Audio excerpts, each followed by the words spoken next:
So Because it'll just be according to a different. Zoom said it, the instruction said it's supposed to set up that way, and it didn't do that. Okay. So let me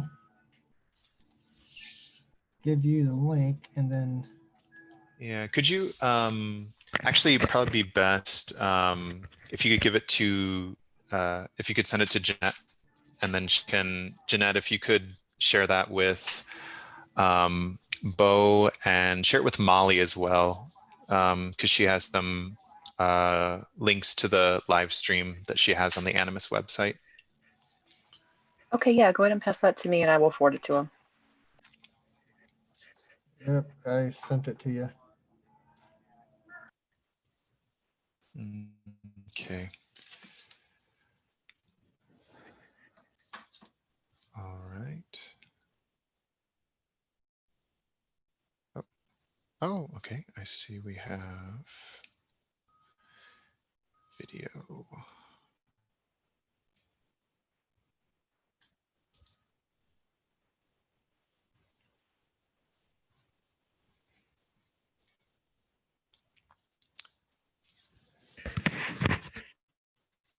And let's see.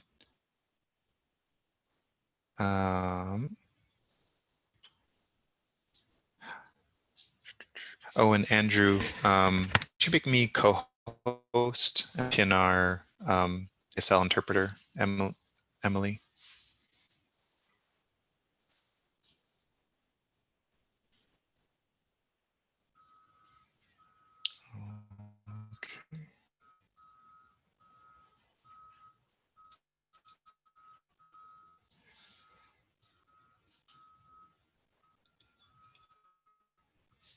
I'm just going to manage the YouTube. Okay. Okay.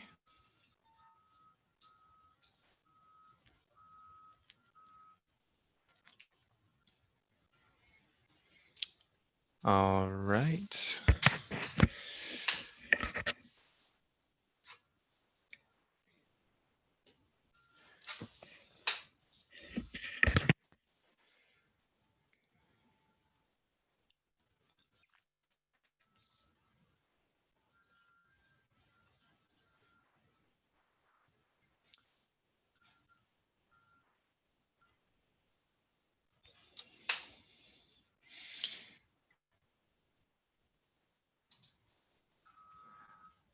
Okay. Thank you, everyone, for joining us on this last day of our Animas and San Juan Watersheds week for a community teach-in update on the Gold King mine spill and some flash talk presentations from our conference presenters.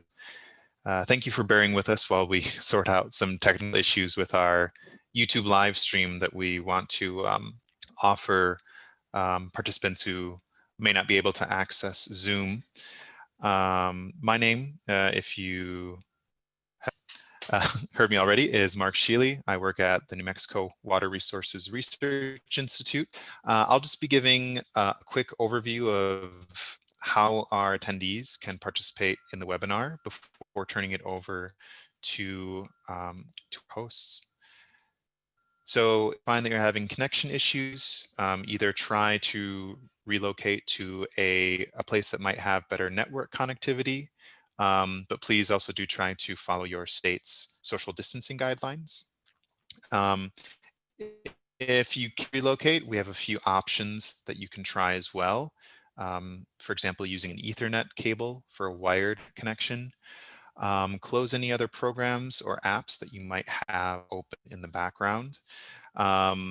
Under the video settings, you can uncheck Enable HD, so this won't take so much video processing on your network. And ensure that you can use a network that isn't also being used by a lot of other people. You'll see in your attendee window that you have a few options for interacting with our presenters today. We have the Q&A box where you can type in questions that we'll try to get to during question and answer time. We also want to try to encourage as much verbal interaction between attendees and participants as possible in this teach-in setting. So we encourage you to use the hand raise function, the raise your hand, during our discussion times, and myself or one of our other NMWRRI staff will will allow you to activate your mic to speak. And lastly, we have the chat function for any other questions or comments that you may have as well. You have that available to you. So with that, I'll turn things over to one of our hosts today, Mr. Aliazi, to give a welcome and a kind of an overview of today's community teach-in. Good afternoon, relatives across the Navajo Nation and elsewhere that are listening in. I'll be the interpreter for this webinar that we're doing, and I'm stationed in Winslow. That's where I'll be I'm focusing in from there. And then for our Navajo audience, yat eshik nashidi kia anin shado hashka zobash chain hatchin that should shadona krine that should null. Nagade dash khaki that we are kodo at the najet abone adin hilch dash at all. Ecuador, it's got a hat now, but Kato. I don't know if Dwayne, Mr. Chiliaz wants to say a few words also.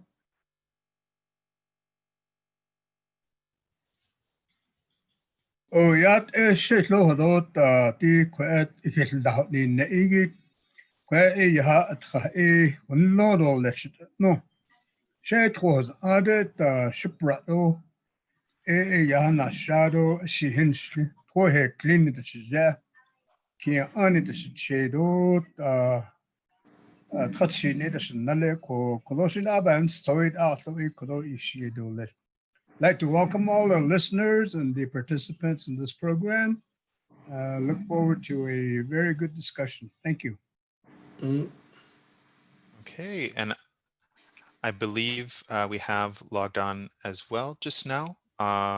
Today's host and an MC of this event, Dr. Carletta Chief. Ja, het aantal ja torich nish la tohana bashichin. There's a lane that should che do ye the net touching a dashinale. A quite our aid sanishle do zetlaji bagata you see nasha ko atlan as I know yat en hidini. Good afternoon, everyone. It's wonderful to see you all virtually. And thank you to New Mexico Water Resources Institute for hosting this, as well as the Shiprock Chapter President Chiliyazi virtually hosting a teach-in. This is our first time doing this, and believe this is our 5th year doing this. And thank you to Aliazi for translating. And I appreciate the researchers coming to share the research they're doing with the community. Welcome and ahead. Thank you. Okay, so thank you so much, Dr. Chief. Oh, Al, did you have anything else that you wanted to say? I'm good. I'm good. I did my piece. Okay, well, in that case, I think Dr. Chief, we can move on to your presentation. So just an overview of the agenda today. We'll be hearing presentations from Dr. Carletta Chief, as well as a presentation from Carmen Lita Chief and Dwayne Chilizi, before we then move into some flashes from our presenters. So, so Dr. Chief, I'll let you share your presentation. Okay, great. Thank you. If you can provide me with the sharing privileges, that would be great. Thank you. Okay. Let's see, Andrew, I think as the host, you'll have to change No, the share you're settings. you're the host now. Oh, I am? Okay. All right. In that case, just a second here.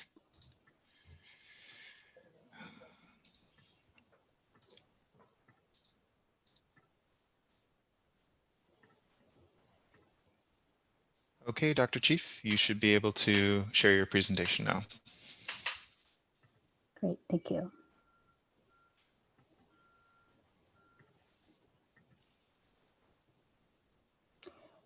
Today, I would like to provide an overview of the impact and recovery of Navajo agricultural activity following the Gold Key mine spill. A public survey was administered on October 5th, 2018 at the 107th Annual Northern Navajo Nation Fair. This survey was administered by the Navajo Community Health Representatives along with the University of Arizona. We recruited survey participants by an inclusion criteria that involved those who used the San Juan River for cultivating crops. They identified as Navajo and were over the age of 18. We collected 38 responses. And so this map shows where the Navajo Nation is located in the Four Corners, and Shiprock is located in the northwestern corner of New Mexico. The Navajo Nation is comprised of agencies. And so the Shiprock agency is our primary target. However, many other Navajos from across the Navajo Nation attend this Navajo Nation Fair. But with the survey, 94% of the respondents were from the Shiprock agency. 3% were from the Chinle agency. The objectives of the survey was to understand the impact of the spill on Navajo farming and production. Secondly, to understand the recovery of farmers to begin farming again, and then to understand what informed the decision of Navajo farmers. 39% of the respondents were from 41 to 60 years of age, and 26% were over the age of 60 years old. And the history of the farmers indicated that majority of the respondents had started farming at an early age, anywhere from birth to 17 years of age. Many of the respondents also said that they learned how to farm from their immediate family, and others indicated that they had also learned how to farming from traditional methods, immediate or in-laws. Either they were self-taught or were taught by friends. 76% of the respondents said they were connected to the San Juan River. And the primary source of cultivating their crops with the water was coming from the San Juan River. 84% were coming from the San Juan River, either through direct irrigation or they were hauling from the San Juan River. 8% said they had hauled well water to cultivate their crops. Others also indicated very minor fractions that they used source water from tap water, others, and then some did not answer. This graph shows the respondents' indication of what types of crops they grow. And the majority of the respondents said they grow corn, squash, melons. In addition, others indicated that they also grow alfalfa, chili, tomatoes, cucumber, and hay. And on the smaller number of types of crops indicated were potato, green beans, beets, and bell pepper. 30% of the respondents said they use native heirloom seeds. Native heirloom seeds are seeds that have been passed down through generations. And there were many types of heirloom seeds that they indicated, the greatest being squash and blue corn. But there were other types of heirloom seeds that the respondents indicated, including white corn and yellow corn, as well as melons and winter squash. The respondents said that the primary purpose for their crops, importance for a particular purpose, was primarily to feed their family. And so that was of high importance to those surveyed, as well as to share with others. The respondents also indicated, on a lesser extent of importance, was for its use for feeding their livestock, selling, and other.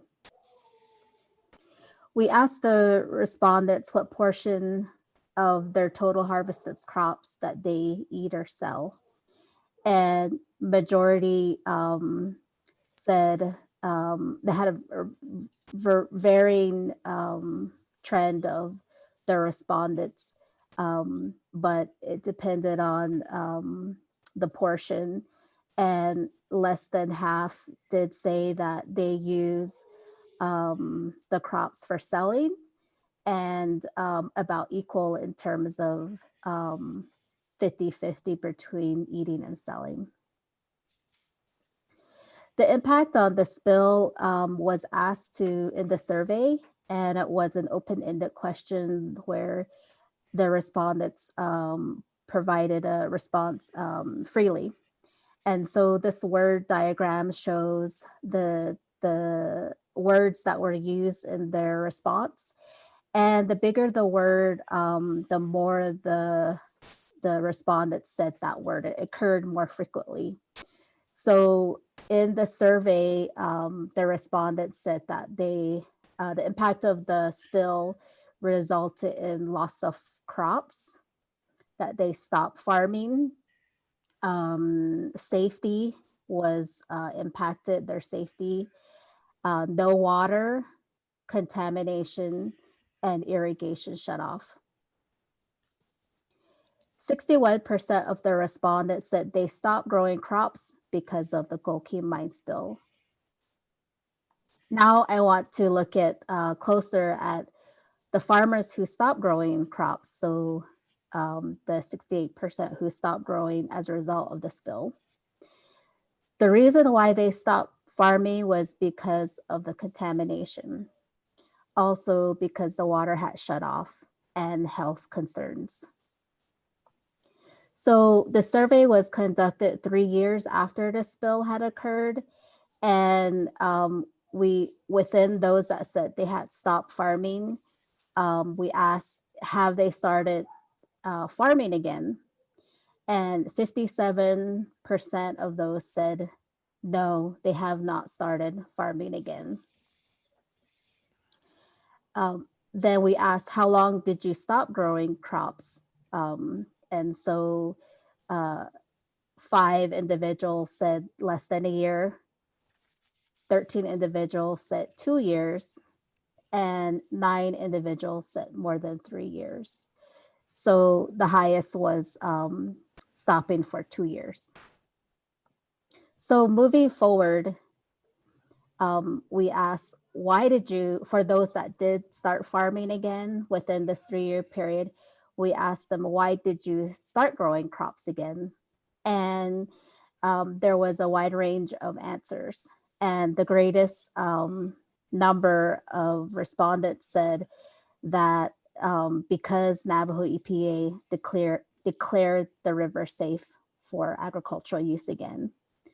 And then secondly was that they attended one of our teach-ins, which is this teach-in we're holding today, that was sponsored by the University of Arizona Dine Exposure Project. And then the third highest was that they believe that the water was safe. Fourth was that the New Mexico state declared the river safe.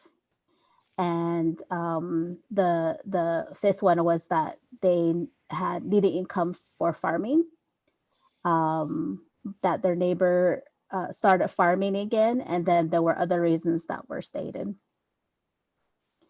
We asked them what was the solution to protect irrigation water, and the highest number of respondents said that they would like water quality monitoring systems, to create an alert system, and to divert water from the Navajo Dam.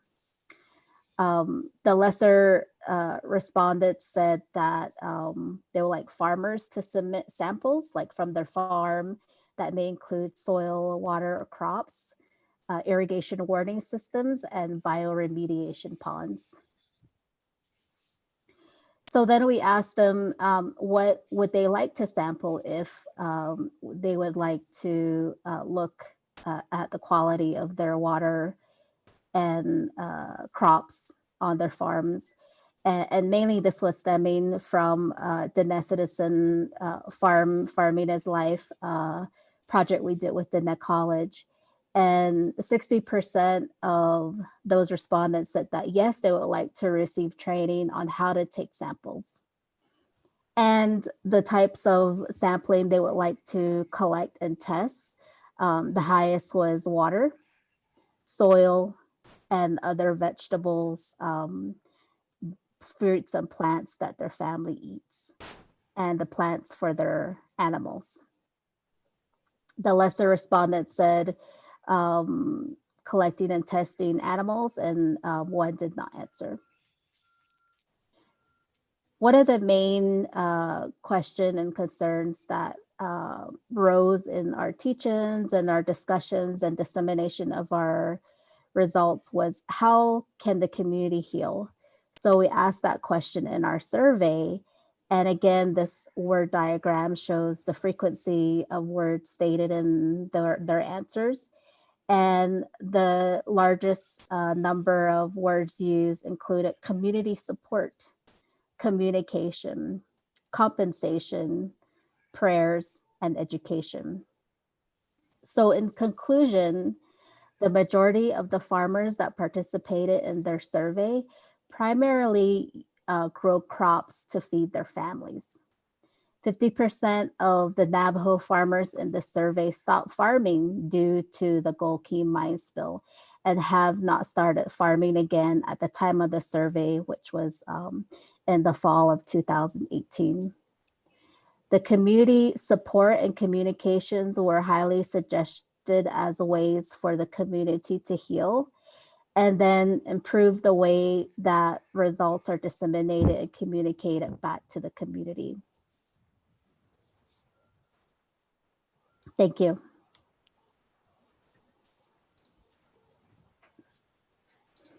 At this time, yeah. All right, thank you so much, Dr. Chief. We'll go on to our questions. Or did Al, did you want to offer translation first? Just a very short one, yeah. Yat shik net the day gada it's I kodosa. Mikilchons kodota shanalet yahol neki. Yati the rate shan rate khana hedon would hold the rate the pen saha hot of added hot tui church in Nike. I don't the 8 late Korea hatin nato jo ebe that ni yes to ebe be inadal any in this car eba hachilne. I couldn't hit a net that jeleniki. I seek it at the tleheki. So that you see ben the yeheke anhita niran hitlas ane age in yan il eben yek that il ye.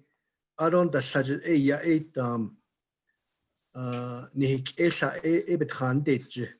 I don't the inal clotion lenito the peto sleep kashida edo it bitch in yamba il itina that or that I don't suggest in hanata hanne no. So that you see that lako tak etena hetil yeo chul in ye na ta I don't the ina yizato Asian yan that adult adults so in re azedich ito chelbeta atanigin rich lechki that hut chunil genoye hatotzi adonde let's see will yeheki edel yek el yen lini akhale shin naste ni jahl ni masan ni cheta pe ati del edina ta ki yisi na ta to ejito secreto soki ado el khas in lenigi adon da ishin yan adon na yiz ashita di khade shin yiti da ne klot at deni lieta no chosna adon da yam ne ret hui choto ado bcho ado ya etam o you to keda ilieta da sitlita ne sa asa nache sa ena kinache sa etra nache ado keda tle benina nige di tkogi behot zit hat ishi betracht no benina akot ebet anikre akonde beketo in da koton hiltahan neo adon da jog eta kehent eni za ayisipna da kot nan nein deni zige ya dit an hiltahan neo Navajo Nation EPA koton do nan setendel khagi kotano ebna ladani zi ado tin reta trotet khana zabel khaz ande nan tine edo shinna benna konanis zi dan adon reta yo trode khahot zogi konana EPA na stado da shedon de khagi lada no jokut da tak en linibit da handi akondet khalet da tin hilagi di twitch tin hilagi bi khadi khatoyat nadi khato ndi jinit ya nikidneta no anhi nikilnahas ago community support will ya an hil ka ne jaho akot is best nadi kha adon da khit da peso da tats ni hit na da haito liel ni hit da wis na do ni peso ba otas ne that no nan tragon esotzen anit esotatilzen hajopa init zo na zan keyan leni basotilzen dot khoton adantin ebe nasnane khatolel that no ye ta hidden lenin da bedik hido an khat has zit kon sola okay Mark Mike Okay. Thank you so much, Al, for your translation. We're open to any questions that you may have for Dr. Chief. As a reminder, you can use the hand raise function in order to indicate that you'd like to ask a question. I do see one hand raised so far from Henry. Let me allow you. Henry, if you'd like a question, you're free to do so now.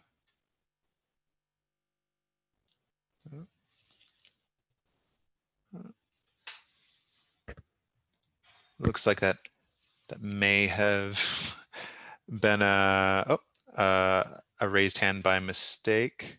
I see we have a question here from Crystal Tully Cordova. Just a second. Okay, Crystal, whenever you're ready. Yes, my question is in regards to the number of farmers that had said they hadn't gone back to farming. I believe it was like 57%. Do the presenters know if that number has decreased and more people have gone back to farming in that area? Thank you, Dr. Tully Cordova. Thank you for joining us. Great to see you here on this platform. Thank you for your question. I think that's a really important question. And unfortunately, we don't know how many farmers have gone back to farming after 2018. We didn't go back to survey, and it is possible that the New Mexico State Extension Office might have conducted a survey after we did. But for our end, we only know up to the 3 years post Skokie mine spill.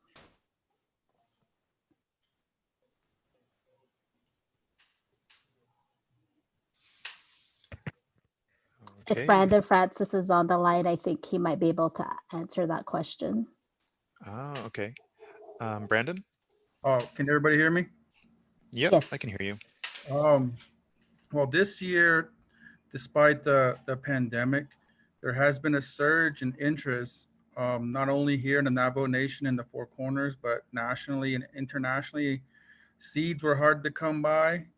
They flew off the shelves just as fast as toilet paper did.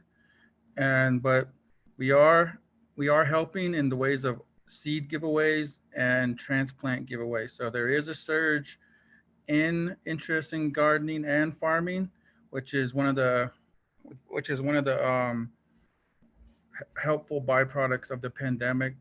But in no way have we conducted a survey or in any way, but the interest is there. So there is an interest, and hopefully we can stoke this fire and get people farming again.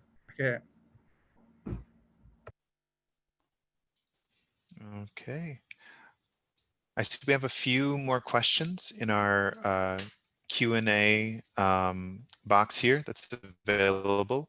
A question here from Terry. So Terry, if you'd like to ask your question, you can unmute your microphone and ask Dr. Chief. Hello, can you hear me? Yes. Okay. Well, thank you for the study. My question was being that my family farms along the San Juan River and the studies are complete. What is the path forward? And how will the chapter and the educators provide continual assistance to improve the confidence of farmers on the river to continue or improve farming? And is there a plan to identify an alternative water source such as the Navajo Dam? Yeah, Terry, for your question.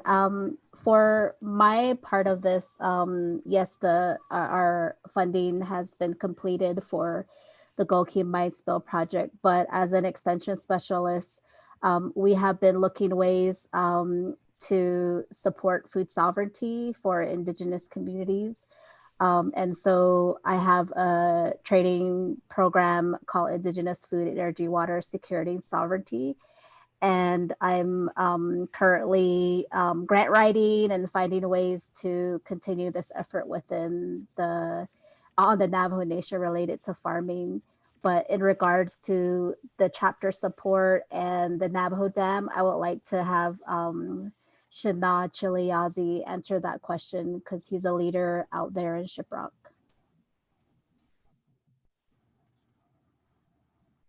Thank you, Shiteja, Carletta.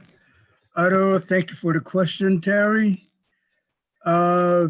Yes, we do have great visions of going forward simply because we have approximately 13,800 acres, irrigable acres, the Navajo farms here along the San Juan River.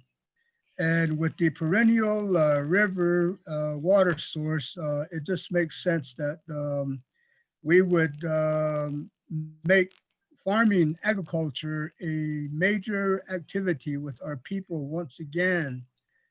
In terms of the communities support, one of the things that we have going is we've formed a Shiprock Traditional Farmers Cooperative that has submitted a proposal to the Navajo Nation to do a comprehensive revitalization of the Navajo farms here along the San Juan River. So very definitely we are looking at the future in that respect.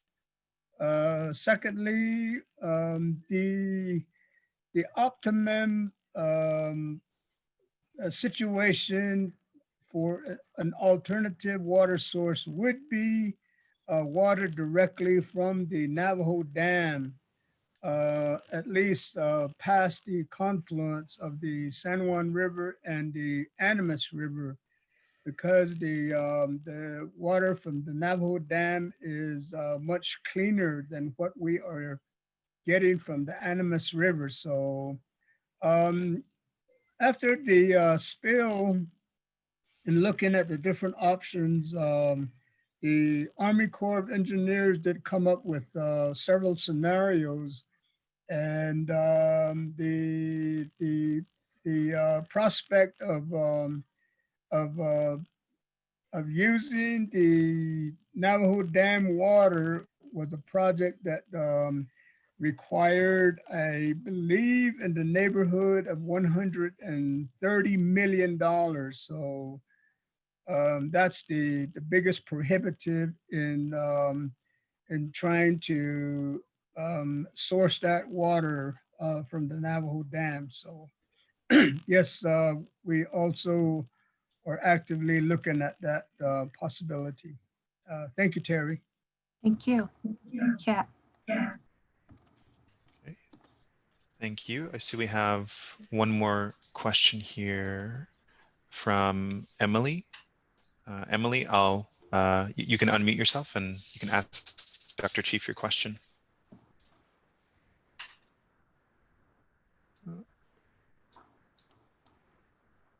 Or perhaps if Emily isn't available, she just asked if, sorry, Emil, sorry.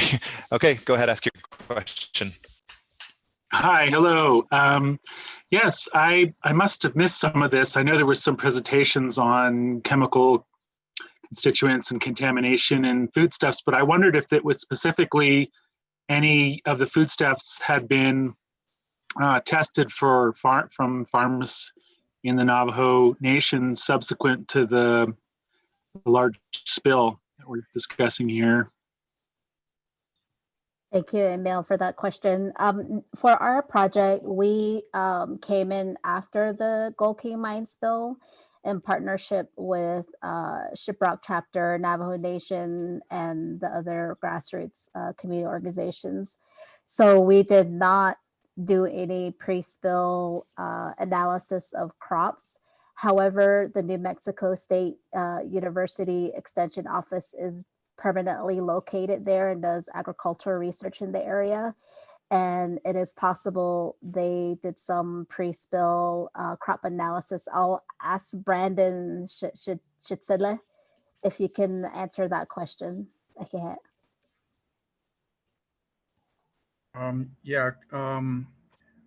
As a part of our study, we had 9 test plots, or we sampled irrigation ditch water and soil and plant material throughout the growing season, pre and post, for 3 years. And we analyzed squash and melons and alfalfa and corn. And even though some of the levels were high, the levels you would have to consume at least 40 servings a day over an extended period of time for the heavy metal contamination to actually affect you. And I don't think any of us eats 40 servings of vegetables a day. But yeah, we are still in the process of continue our monitoring projects, which I'll talk about briefly in one of the flash talks, and you can ask me any other questions, and the name and number will be available at the flash talks. So yeah, we did monitor the plant material.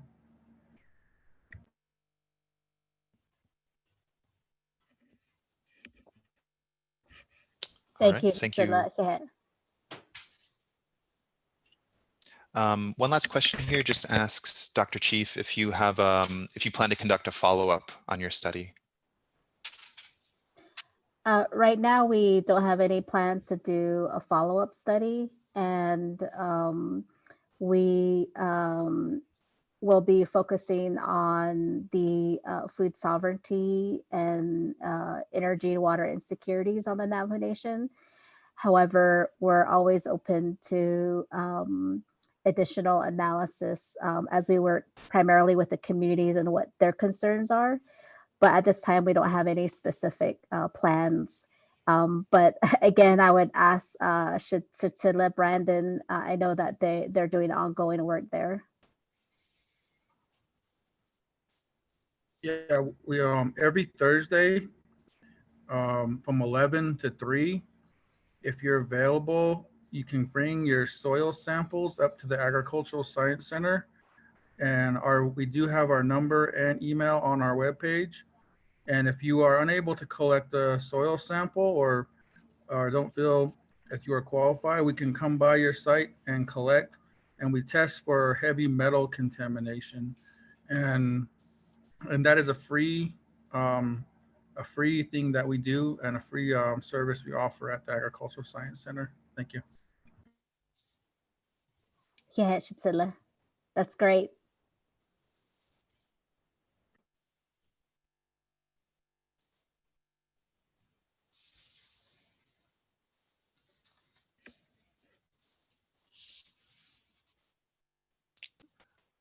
Okay. Well, thank you for your questions, everyone. There'll be plenty time more for questions in our future presentations. Dr. Chief, do you want to introduce the next presentation here? Yes, I will introduce the next presenters, which I am very honored to work with in the Gold Key Mine Spill project. So the Gold Key Mine Spill project, which was funded by the National Institute of Environmental Health Sciences and the Agnes Nelms Howry Foundation, in partnership with the Navajo Nation and various grassroots community organizations. The presenters here today are going to be speaking about one main aspect of our project, which focused on the social impacts of the Gold Key mine spill. And the presenters are Carmelita Chief from Northern Arizona University, and Dwayne Chiliazzi, who's president of the Shiprock chapter of the Navajo Nation.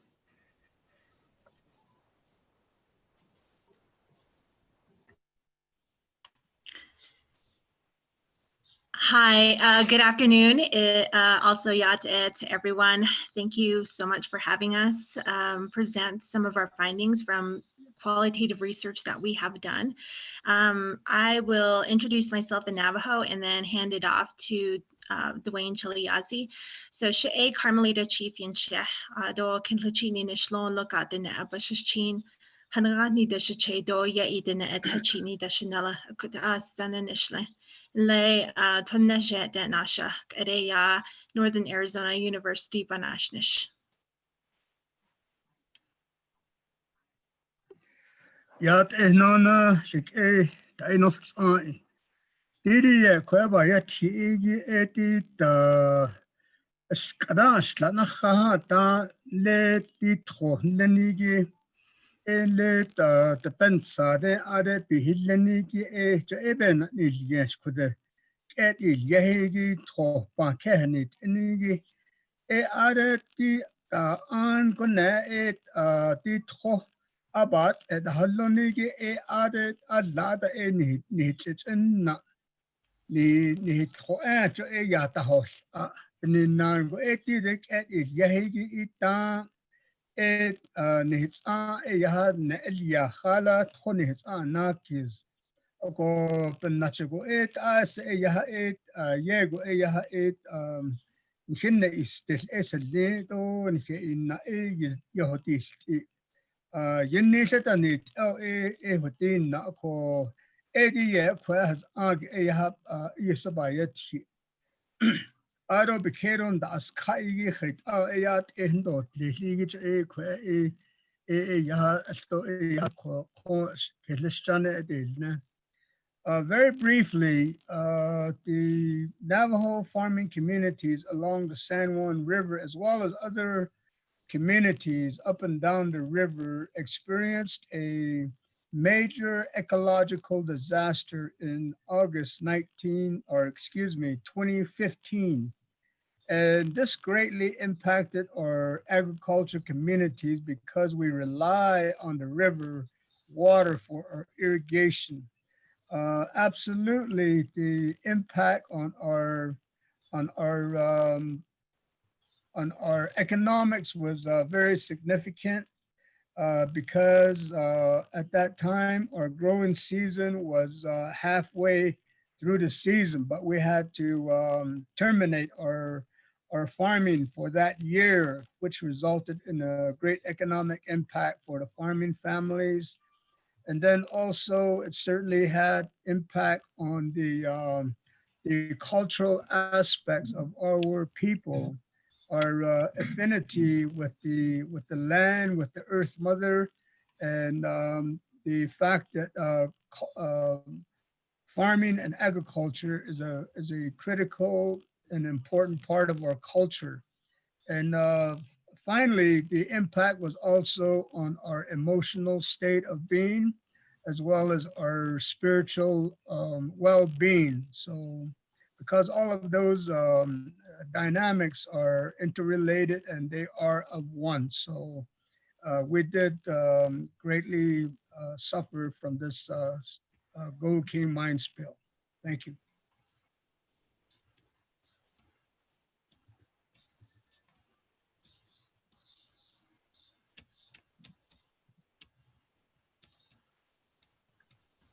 Okay, bear with me as I pull up the correct PowerPoint presentation.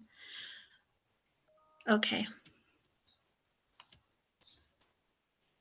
So on today's presentation, as Chili had alluded, we are going to be presenting about the social and cultural impacts of the Gold King mine spill on Dine communities near the San Juan River. And here's a slide of our research team from University of Arizona, Northern Arizona University, and Fort Lewis College, and also our Navajo community partners and grassroots organization partners. So Chili, do you want to go over this slide before I go over the results?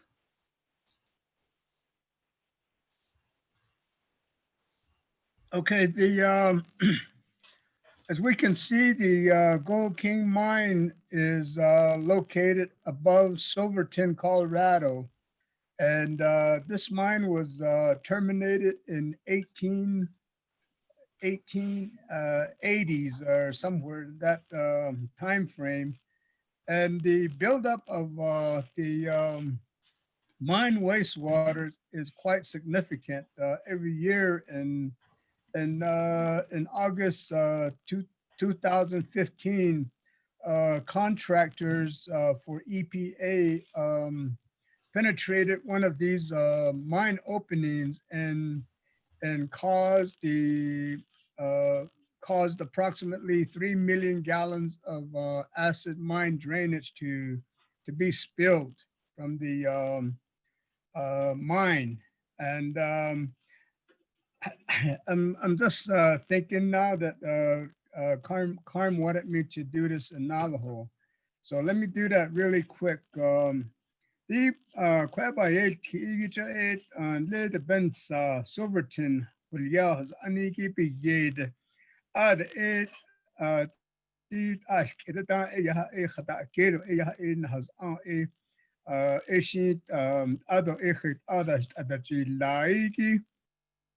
Jo ebi ye ya edi tro but it has laid it other lay Kapag kedi gisim katas leo che ade lada eni ni chichen na ko kwet pipit ne bahasti giche et ani ye en che ina egi ni hodis o na khata hol asle ko ti kwet ye go e yenis it's ko tis twisan den lenigi district e ya taben konda ti quet shitijit Dr. Carletta cha indas kaigi pennachigo et ashun eyaha at lenigit ahjo eyaha ba hunit zinsetli ko eya kwede yahat ochadish okay. Okay, Shana. All right, so I will be reading from a script so that I can be as succinct as possible within our time limit. So within 1 year of this bill, we had conducted a total of 12 focus groups with 124 participants in 3 communities situated near the San Juan River.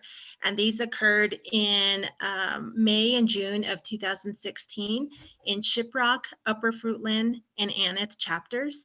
And focus groups were conducted in Navajo and English, and participants were asked 3 sets of questions pertaining to the river at different time points. So we asked them questions about their perceptions of the river and the use of the river before the spill, after the spill, and then into the future.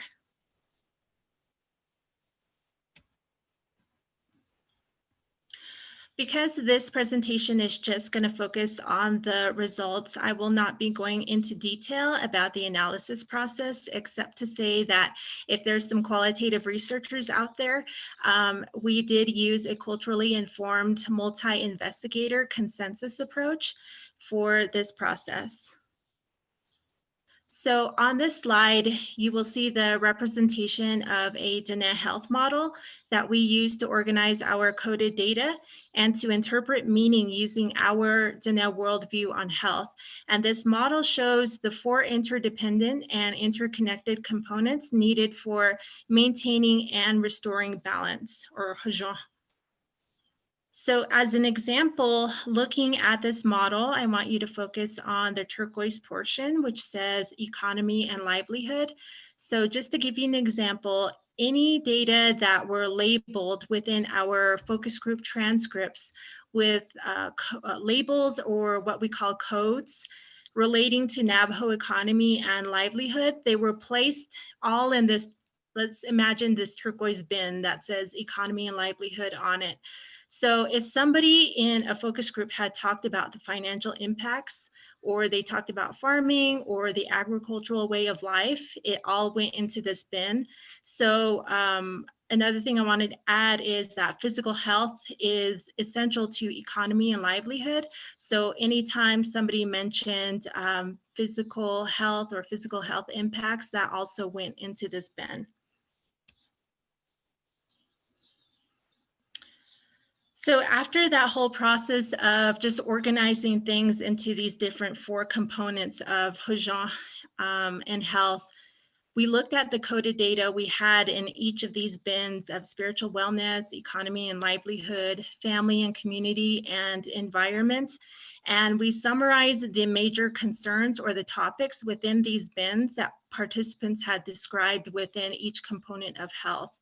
So I will just give you a couple of seconds to visually digest this slide because there is quite a lot of information on here.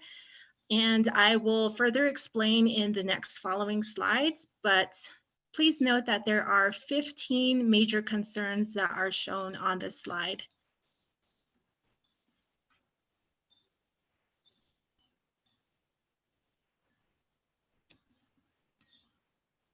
Okay, so in our first component of spiritual wellness, which is associated with the Eastern direction, 2 prominent concerns had arose. So first, participants were very concerned about how the contamination of plants and earth would impact the materials that they use for spiritual and ceremonial purposes. So these are items like corn pollen, medicinal herbs, and plants for baskets, just as an example.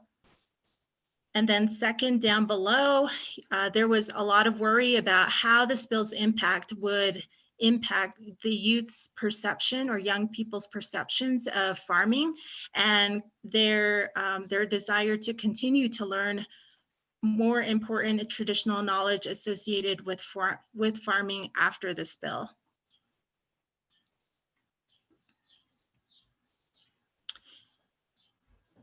In the next component of economy and livelihood, there was 3 prominent concerns that arose at the very top. The first really revolved around the negative impacts to quality of life. They talked a lot about disruption, about loss and diminishment, and participants described changes they had to immediately make, including having to haul more water from safe drinking water sources, having to turn more to store-bought foods instead of those that they were quite used to getting from local farming and agricultural outfits. Next, you'll see in the very middle, there was considerable discussion on revenue loss and hardships that were incurred by the impacts of farming and ranching. And participants really described how the spill tarnished their farming reputation and how customers in the region were hesitant to buy their crops, resulting in a lot of that revenue loss. And then finally, down at the bottom, participants were really worried about what long-term impact, health impacts might be in store for future generations. So one main question that kept popping up was, what is the future going to look like for our youth after this has occurred? And they also wondered whether or not they would be at increased risk for diseases and disability stemming from contamination. So some examples that they brought up was that, are we going to be more at risk for things like cancer or disabilities like autism?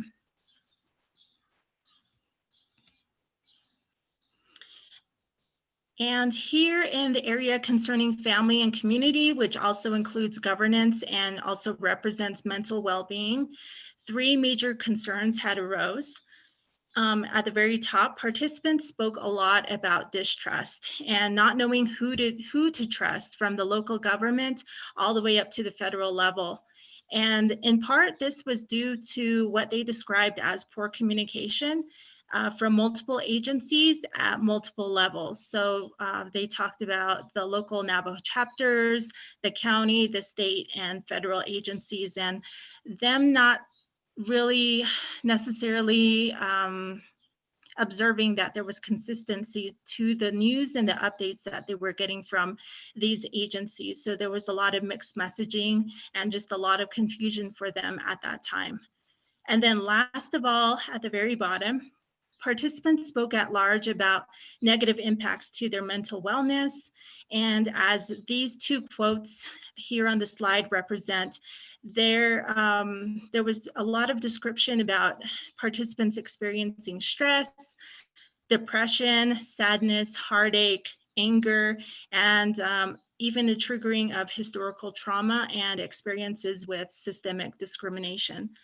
So you'll see that in that quote at the very bottom, where this person said, you go back in history to the Long Walk and all of that stuff comes back up. It just opens back up again. They, regarding the settler colonial government, intentionally did that to us. They do not like us. And then finally, in our last component of health concerning the environment and relationships with the natural world, participants described their relationship with the river as being harmed by the spill. They were very suspicious of the water's safety, and as a result experienced physical and spiritual disconnection to this living entity. There was also, if I can direct your concentration at the bottom, a lot of concerns about water quality testing. Participants said a lot about wanting to see the actual results for themselves. And again, going back to that distrust of different entities coming in, they didn't want to hear it from outside agencies telling them what they were finding. They actually wanted to be there in person to see what these testing results were coming out to be. And they also spoke about wanting to have water monitoring measures to be done consistently now and into the future. So as we begin to wrap up, we have been sharing this results from the qualitative component of the Gold King Mine Spill Dine Exposure Project. Namely, we have had what we call two executive sessions with Navajo Nation elected leadership, including the Office of the president and the vice president, and division directors for Navajo Nation. These discussions also included our medicine people and Hatatlis from Dine Hatatli Association, as well as the Dine Centered Research and Evaluation Group. And from there, we opened up opportunities for them to discuss what are some recommendations and solutions that we can all think of as a collective after having heard these research findings. What can we do now, here, and into the future? So this really sparked some discussions, and I'll let Chili wrap up because he was a part of one of those solutions that did take place with DCRE.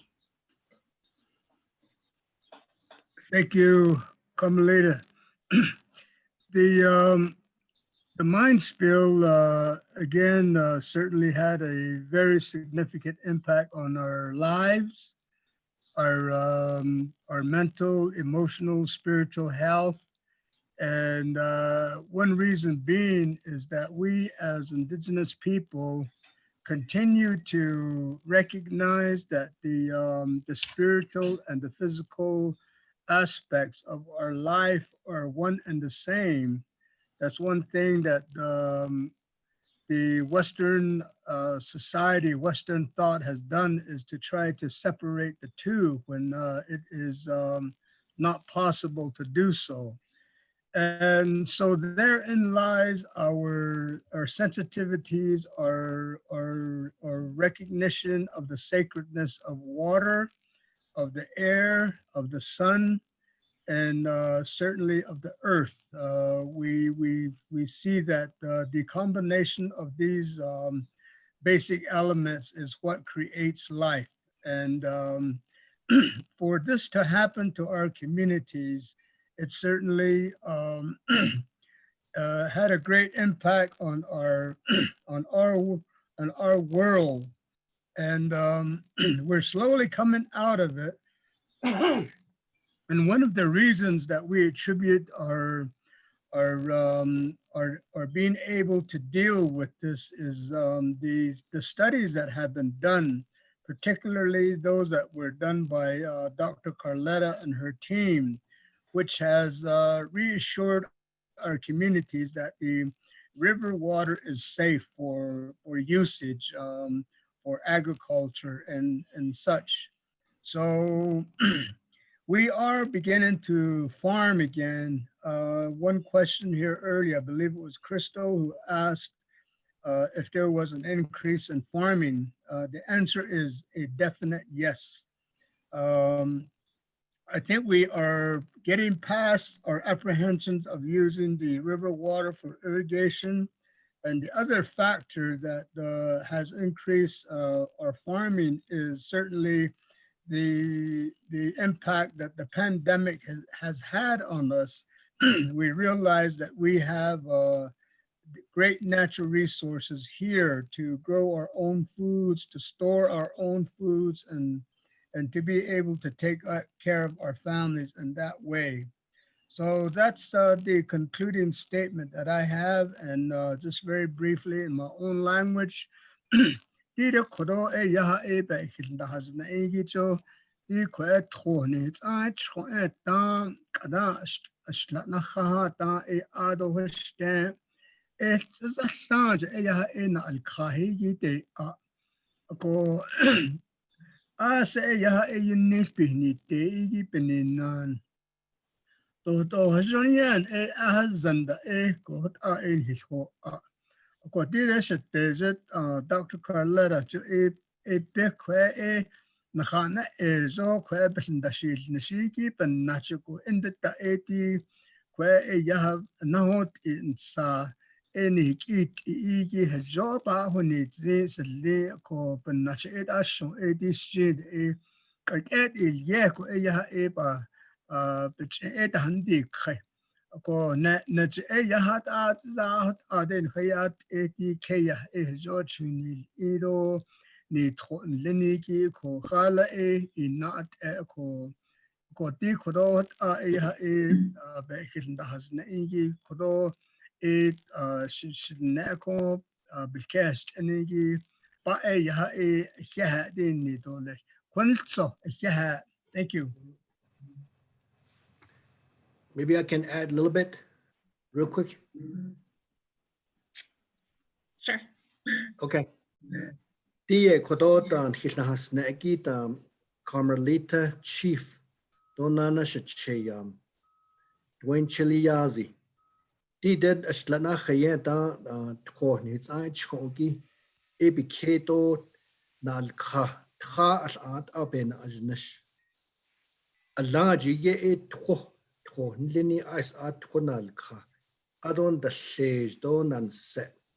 Adok elie ajanas ka nana shae ya bela ashla ini leniki ajik hobi gaha nago kedahat ini ice apits is lebet delta das ka adon le zel idet jagakon hat el kaida خلج da jo dal kha khanelt ala ya di thodo ya da bits is bi das li no do na kigun kha kun age di nihiden ne bin ne wal ye to bin sa kes to bin hat to ye ya kon zaniki bin sa kes lage yalt kige edi da strategic Carmelita Chief halne the net yun da bedil kidn le trokwit benago betson keta hat any le dol qede hotes ado kwadnat ani nes adon le enth Utah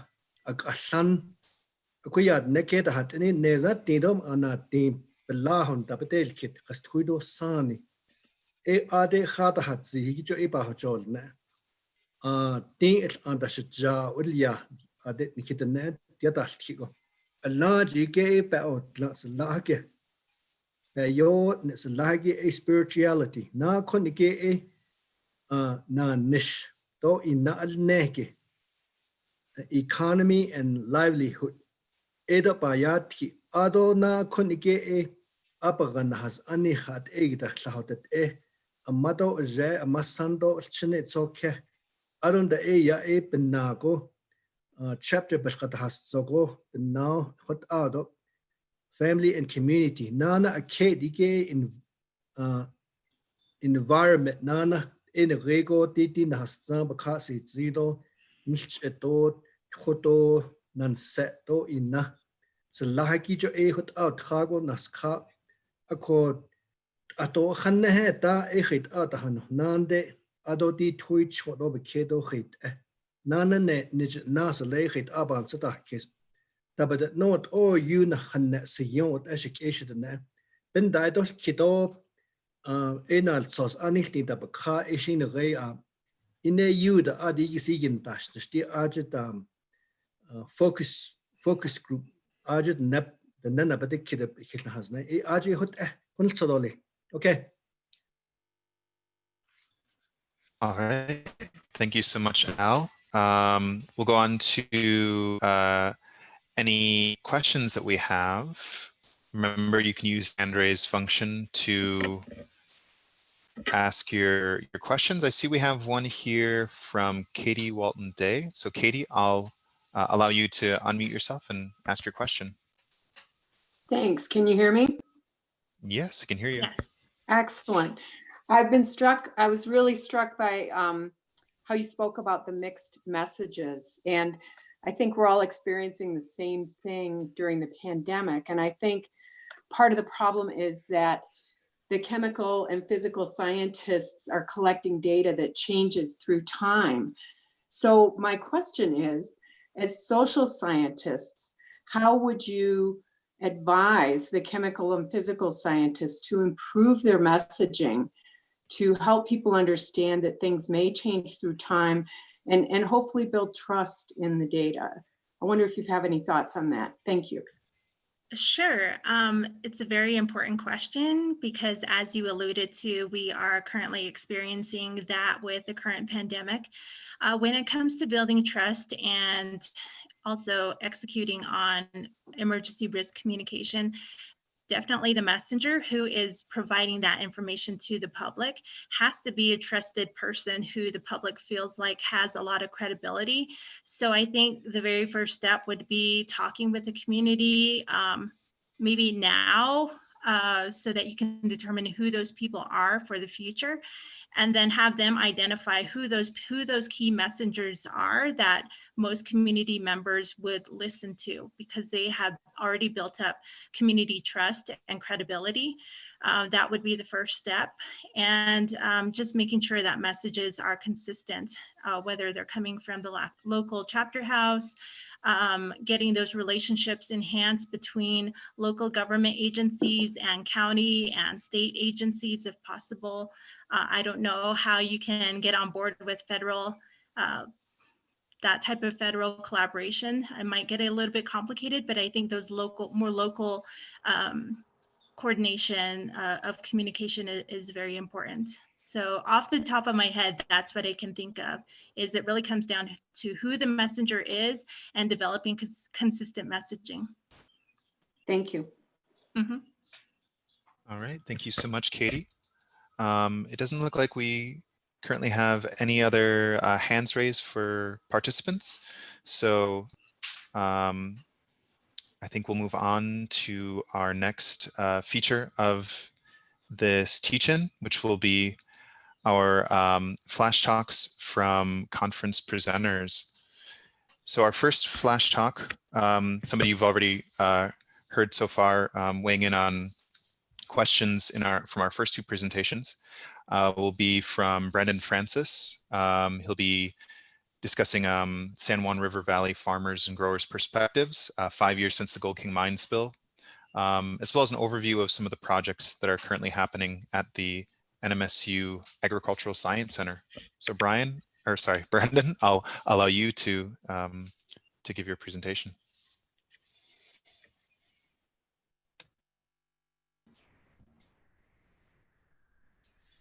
Give me 1 second. I think I have both presentations. I had some problems last time loading them up. Can everybody see that? Yeah, I can see that. All right. Brandon William Francis in the share. That or the net touchy in Yishle, do Tutso ni Bashin, Turchini Dashe, Kitlachini Dashanala, Twobaha Asia Chene, I see Jiffy Jane De Nasha, New Mexico State University, Banash Nish, Bilash La Yishle. Tintlo, Yashkito, then Al can translate. I was given the opportunity to talk about the Agricultural Science Center and its role in the San Juan River Valley, and as well as our history of our work that we are continuing to do following the Gold King mine spill and then on into the future. The Agricultural Science Center was started back in the late 60s and early 70s to help Navajo agricultural products industry develop and grow. But right now they're a huge industry, billions of dollars, and they help feed the Southwest and the Four Corners. And so we've kind of moved on to our secondary mission statement, but still doing variety trials, seeing what grows and seeing what challenges plants are facing in our unique climate that we face here in the San Juan River Valley. So as you can see in the picture, we have several pivots that we have. We test corn, we test wheat for various people that want to grow a certain variety before they actually grow it on a larger scale. And then then we also do poplar tree tests, and we do, as you can see in the left side of the screen, and we do small test trials. So we're on some of those test trials, we're doing organic trials to see which varieties grow at our current conditions and see what they look like under stress conditions. So when people actually start growing the products and they want to grow them in the future, we can actually give them advice and actually provide recommendations.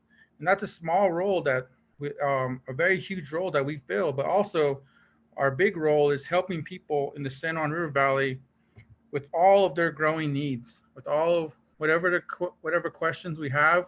There's also the New Mexico State University Extension Office in Aztec, but as you can see, here's some of the stuff that we grow up there. We have corn, we have potatoes, we have cherries, we have grapes, we have apples, and we have various specialists like Dr. Kofi Dajaman, he's an irrigation specialist, Dr. Kevin Lombard, whose specialty is horticulture, but they've been growing in this region. And as you can see, the services that we also provide are, like we mentioned before, are the free soil testings. And the device that we use is the X-ray fluorescence spectrometer, which is a portable one that we've acquired and are very knowledgeable about its uses, which can provide soil data within 90 seconds. And this will give a readout of all the available nutrients in all the available elements in your soil. And so if you have any questions regarding this, here's the number for our Agricultural Science Center up at NAPI, and it's kind of hard to find, but so if you have any questions regarding the soil samples or directions to the site, because we do give tours, but right now, due to the current conditions, we are following social distancing, and our site is located on the Navajo Nation. So we are still following the July 7th and 5th reopening date. And so if you have any questions regarding anything crop related, we can answer them. And going back to our work in the region, we've been soil sampling, water sampling, ditch water sampling, and plant sampling since 2015. And the first study was the irrigation ditch study, which we tested the irrigation ditch sediment. Then it evolved into a field study, which we had 9 monitoring sites all along the river, monitoring the irrigation water, the irrigation sediment, the field sediment, and the plant material, as well as the fruit material. And we analyzed all of these in the lab and gave recommendations to the people in the community when they had questions regarding the health of any of these. And we always gave the recommendation that go ahead and plant, and because we will continue monitoring the safety of the river. And if you have any questions, that we'll always be there and we're always available. And as you can see the number, and if you need my email or if you need, ask for me or Dr. Kevin Lombard at Agricultural Science Center. So, yeah. Okay. You done? Take it away, Al. Okay. Yat enana shikeshit na kodoye ni hitzel ken lon jonon hilna hasna. Nagay zlit jinde khay yano tachini de enslano le ultra yego iltran le da New Mexico State University Las Cruces hol yan le chata apia jogo in New Mexico hilka hot so da ho inshi El Paso bigate akonde the Farmington the ebits analtso the sha nihilkhaz anadi ay sipa hajol neke yam that New Mexico State University Agricultural Science Center yati da nahastan ketliye adonda inna na altlosta daltha kaya pe inna dol netligi eshi pada cholthato ajin da chelkha akoko o khayu ya eta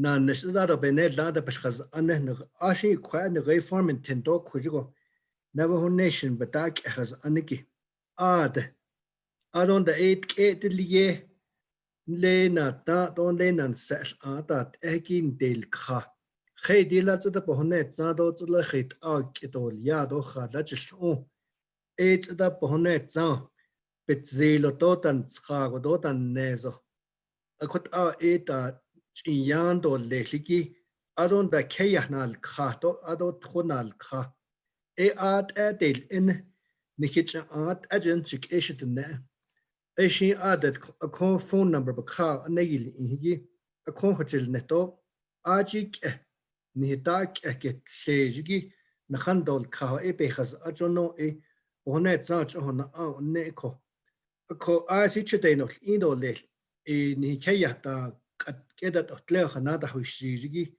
at eta biket och tien khat ila bi la khat ila khait ale titi shitak sejigi e yobi benan do lela jo chen zo shin che case jo e khandal kha e ya halne kut aye budgetish an shegun lo wa zo ol kiltide yeah okay thank you. Okay, thank you so much, Al. We'll move on to our next presentation, which isn't so much a flash talk as a video that was produced specifically for this webinar series. Our presenter on behalf of the San Juan Soil and Water Conservation District couldn't make our flash talk today, so they asked that we present this video that was produced in collaboration with them, as well as Anthony Edwards, who you'll hear as our next flash talk presenter, and Brandon Francis, who you just heard just now.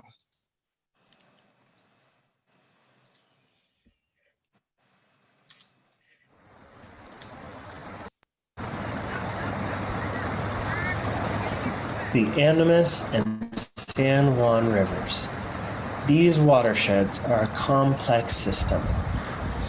The headwaters of the Animas lie in the San Juan Mountains at over 12,000 feet in elevation, and the river tumbles down from there, traveling 126 miles through forests and high deserts to its confluence with the San Juan River at an elevation of 5,500 feet.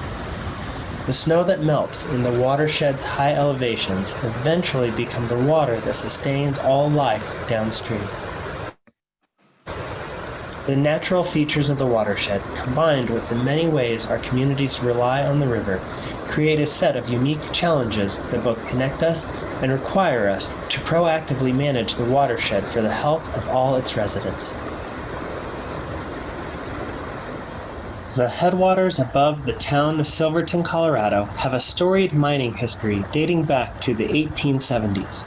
The geology of the Silverton caldera attracted hard rock miners who called these alpine regions their home. But part of this mining legacy is the metal loading from hundreds of abandoned and inactive mines that adds to the natural loading that has always occurred in this mineralized area. While the communities of the Animas Valley were being established and growing in the late 1800s and early 1900s, the Animas River provided water for local mining and smelting operations, a growing agricultural industry, and its residents.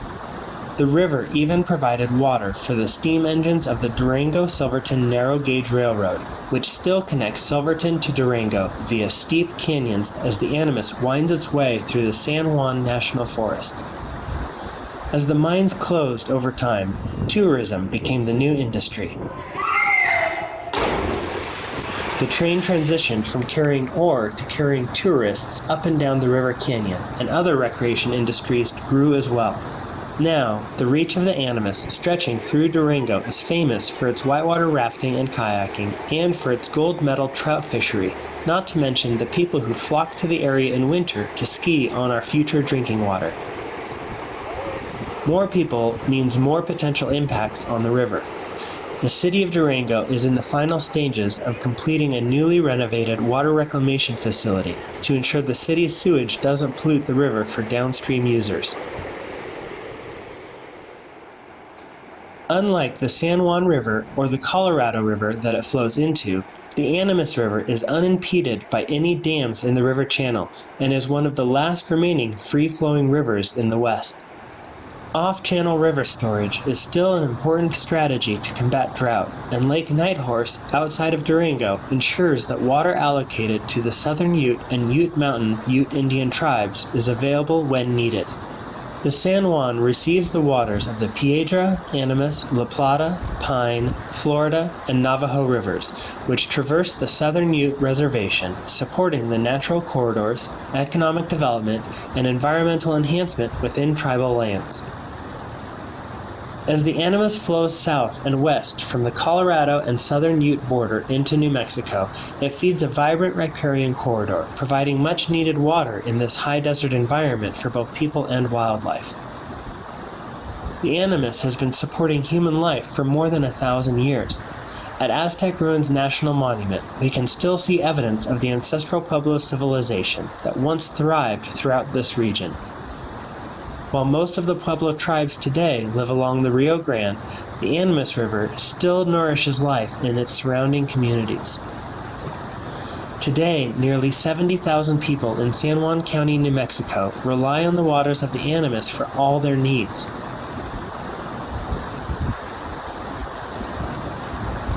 A series of 18 irrigation ditches divert water from the river to farms throughout the valley and to fill drinking water reservoirs, which are the only source of water for the town of Aztec, and Farmington Lake, which provides municipal water to the entire city of Farmington. We are at the Farmers Irrigation Ditch Diversion on the Animas River. This is the fullest I've ever seen this river. Take a look at that wave. Holy moly.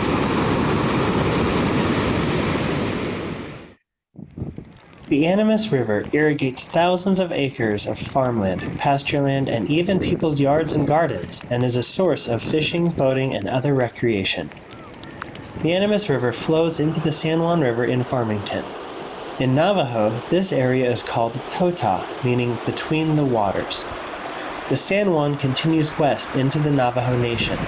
Rivers are recognized as the source of livelihood and culture, which comes from both the land and the water. Livestock, corn, squash, melons, medicinal plants, and native foods are the foundation of survival, all of which require water to sustain continuity into the future. Water also plays a critical role in ceremonial life. The Navajo Nation also utilizes the San Juan River upstream of the Animas confluence in New Mexico. The Navajo Indian Irrigation Project diverts water from Navajo Reservoir to a large agricultural operation irrigating over 70,000 acres of an elevated plain south of the San Juan River. Navajo Agricultural Products Industry, or NAPI, is one of the largest contiguous farms in the United States. On the San Juan River's traverse north toward the Four Corners, it also passes through the Ute Mountain Reservation, where water plays a central role in the cultural practices of the tribe and its relationship to the natural world.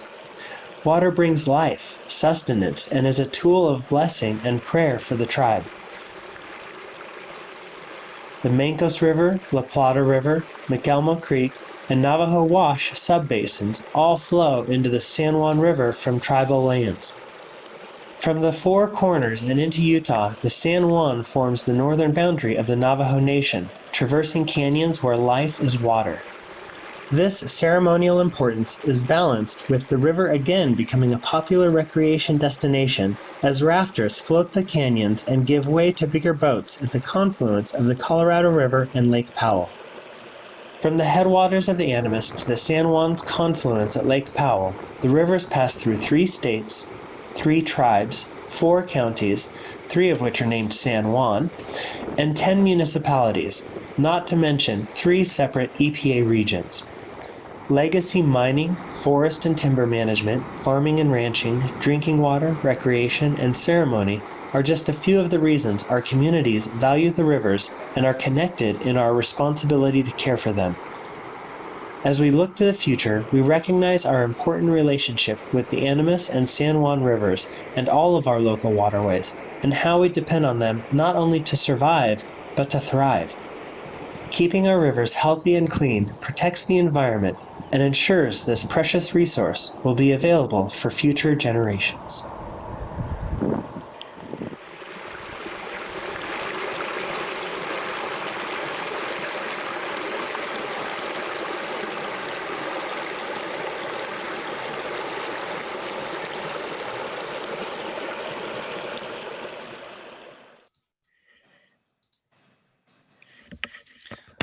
Special thanks again to the team that helped produce that video.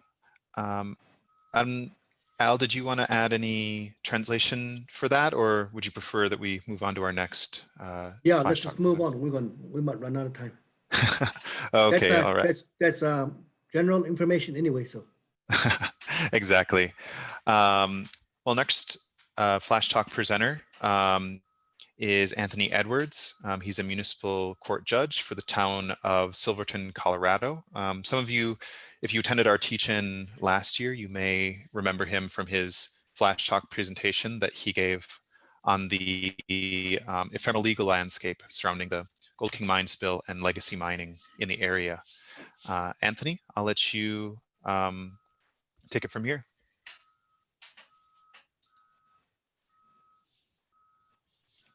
Oh, let's see.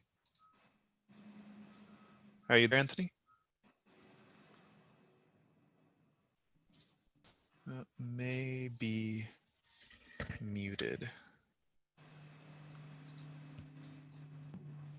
Can you hear me? Yep, I can hear you. Okay. Hello, this is Anthony Edwards, and thank you for having me. I live at the headwaters of the Animas River up in Silverton, Colorado. I also, beyond this town of Silverton municipal judge, I work as the Bonita Peak Mining District Communications Liaison, and have been working in that capacity at varying degrees since the spill occurred. Earlier this during the conference, we presented on the multi-jurisdiction watershed concept of an alliance. And we had some guests that would be Suzanne Copping from the BLM, who had worked in the past in the Chesapeake Bay back in the East, Melissa May, who's worked between New Mexico and Colorado on the Animas, and Patrick Falsgraf, who's a water resources director, division director in Colorado. They all talked about different watersheds they've worked in. Pat had worked with the Colorado River and does work with salinity issues over multi-jurisdictions. Over the last few years, we've realized the states and tribes coming together, the environmental professionals, that we need to work closer together and collectively to identify the issues in the watershed that affect all. Those downstream of us are as important as ourselves. And so we hope to continue that in this alliance and to work together and to try to meet the needs of everyone in the watershed and to collectively work with our different jurisdictions. And while we'll all keep our autonomy, the ideas going forward is that collectively working together, we can achieve more and to the benefit of everyone.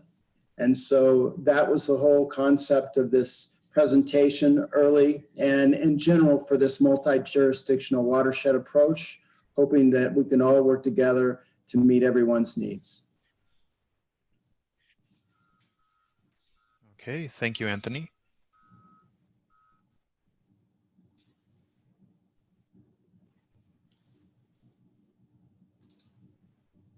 Let's see. And Al, did you want to provide translation for this talk or move to questions? just move the question, then I'll do a summary. Okay. Let's see. So any questions for Anthony on the on this multi-jurisdictional watershed coalition? If you have any, please feel free to use the hand raise function or our Q&A feature.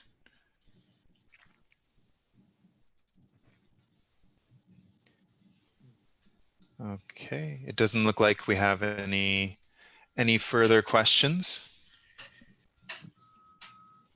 I'll just do a summary then. Nana yat eshik e kwayo kodon hit nas nagi in reda. Lady twitch honeta sha in le a tron liniki Animas River le that is lede at the Silverton, Silverton, Colorado. E ade did the nanich hat zejo in hui ahid ela court judge. A conde Hahaneke ya al Kadija Nana Tahidil Sol Multi-Jurisdictional Watershed Coalition.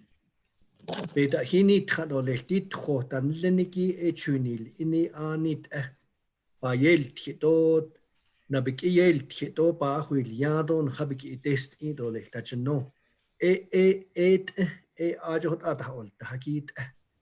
Okay. All right. Thank you, Al, and thank you, Anthony, for your flash talk. Thank you. All right. Our next flash talk presenter, unfortunately, couldn't be here in person, but he has provided us a video for his presentation given during the conference of investigations into lead concentrations in the Animas River in New Mexico. Chris Barrios is currently the manager of the Monitoring, Assessment, and Standards section in the New Mexico Environment Department, Surface Water Quality Bureau. He has a BS in geology from Florida State University, is a licensed professional geologist.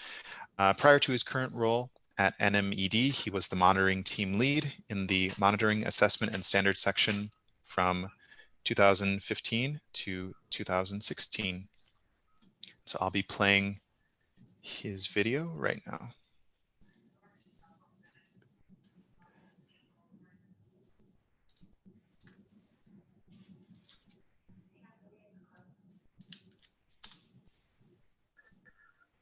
Good afternoon. This is Chris Barrios with the New Mexico Environment Department Surface Water Quality Bureau, and I'm in the Monitoring, Assessment, and Standards section.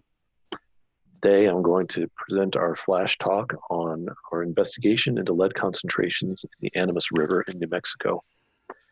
First off, to get oriented, the map on the upper left-hand side of the screen shows the Animas River, and the confluence with the San Juan River is on the left-hand side of the map. And then proceeding upstream, we go through Farmington and Aztec until we reach the state line with Colorado and also the southern Ute boundary. Over the past 10 years, sampling has been conducted in the Animas River, both by our agency, the USGS, EPA, the National Park Service, and a few other organizations. Those sampling collections are indicated by the orange dots in the left-hand side of the screen. And on the map, the pink part of the river is represents the upstream part of the Animas River in New Mexico. And the sampling stations located there are the gray diamonds. So we took the past 5 years of data and assessed that for many parameters, including lead, which we show the results of that assessment in the chart bottom left. And you can see from the chart goes from January of 2001 through about late July of 2019. And over that time, two things stand out. One is that dissolved lead concentrations are pretty low through 2010. And then following the Gold King mine spill in August of 2015, we begin to see a pattern of increased lead concentrations during spring runoff. The Animas River flow in this chart is represented by the gray lines. And you can see a pretty strong peak each year during spring runoff. So the two things that stand out are the increase in lead concentration, as I said, but also an increased relationship in concentration to flow. So in this chart, we represent the dissolved lead concentration as a ratio. So any concentration that is above our aquatic life use criteria is a value over 1, and any value below the criterion is a value less than 1. And you can see in about September of 2016, we have a value over 1, and then 2 values in 2019. One is about 1.4 and another around 1.5. So those 3 values are exceedances of our dissolved lead criterion for aquatic life use. And as a result, we will be listing the Animas River from Estes Arroyo, which is near Aztec, to the Colorado state line as impaired for dissolved lead for aquatic life use. So a further look into the data, we look at all the information that's available, not only in New Mexico, but in Colorado, that is represented in the center panel with the 4 maps stacked vertically. These panels show the progression of relative dissolved lead concentration shifting downstream during successive spring runoff from 2016 through 2019. Silverton is on the far right of the map. Durango is about the middle, and then Farmington is right there near the confluence with the San Juan. So in conclusion, we determined that increased dissolved lead concentrations are sufficient to produce a listing of the Animas River from Estes Arroyo to the southern Ute boundary as impaired for aquatic life use. And we know these concentrations are now significantly correlated to Animas River discharge. High flow events are likely remobilizing lead-containing sediment and shifting it.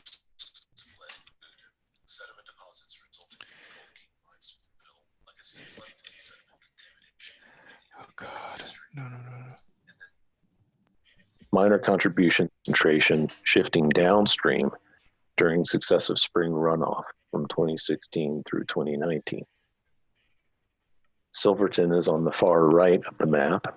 Durango is about the middle, and then Farmington is right there near the confluence with the San Juan.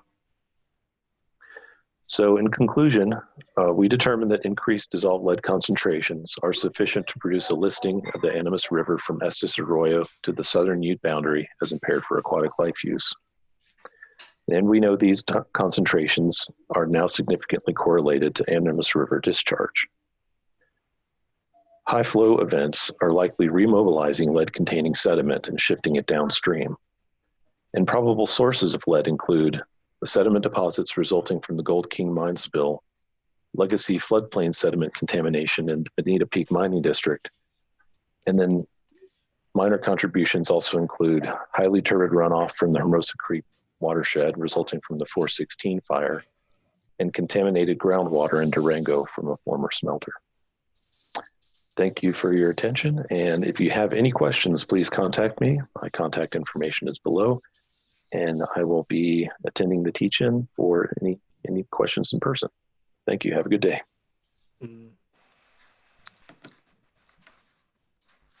Okay, I'll just jump right in. Questions, please. Ready? Oh, yep. I just wanted to bring the video up so you could, our attendees could still see the slide. Okay, yeah, good. Now, that New Mexico State are they just in la Chris Barris yeah, obikini nilo habenas. New Mexico, the environmental department, ako in das kala, twotenes ido twon deska at ilabi la no. Ayisi hat no trafike in red ashlatna heta tui choeta na ki a si ba hat the batch hot. 80 arsenic will ya ado leto. De let diki. Besh le pahato besh dazabati no topi ye eshi anle khadeshi satsayite satsat na sabi deshi ade belkhataz leniki akon lede khon leni ta Silverton, Colorado de leni adon re Bloomfield no te hitati leni at apahachilne le khujin le eneton le yago ileni page ya it Hohogishita does not it na hapik and rate 2001 at Ahahologies, Adoste Hologies. Rate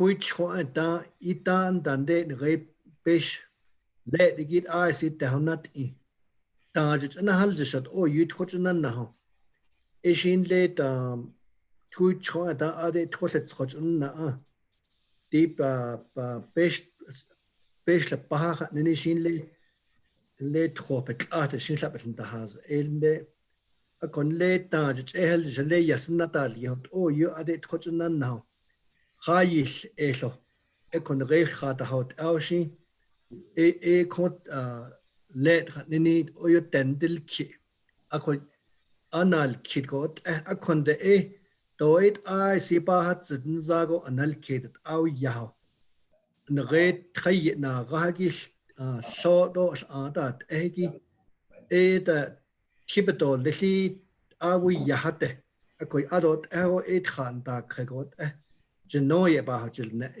hut ajhuzna a condita basle bar nini endle Animas River ade yisi edi hut egi bihil sage do dat eda we arch ino sa oyo do hut abihilin ye kwilina khadasha khudil klande sto ade chutaz nedo oyo akasna bat khadlonde chon ige ebiga achunil jotano ayot ajhuna ala.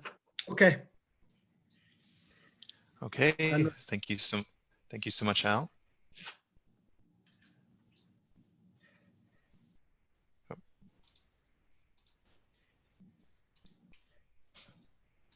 All right. Thank you for bearing with me as I deal with all these tech handling. So we'll move on to our next flash talk, sediment geochemistry in Aztec drinking water reservoir number 1. And Farmington Lake, northwestern New Mexico. This presentation was given by Johanna Blake, who is a hydrologist and geochemist with the U.S. Geological Survey, New Mexico Water Science Center. She earned her master's and PhD in Earth and Environmental Sciences from Lehigh University in Bethlehem, Pennsylvania. Her undergraduate degree in Earth and Planetary Sciences is from the University of New Mexico. Johanna is well-versed in analytical inorganic chemistry and natural and anthropogenic metals and mining-related mobility of elements such as arsenic, uranium, lead, and chromium. She combined her love of geology, geomorphology, and geochemistry to understand complex environmental systems. So give me a moment. I'm going to try to bring up Johanna's flash talk slide here.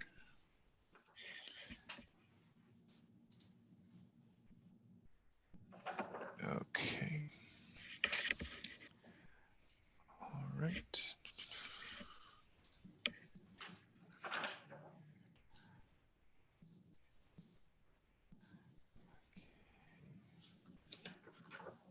Oh boy.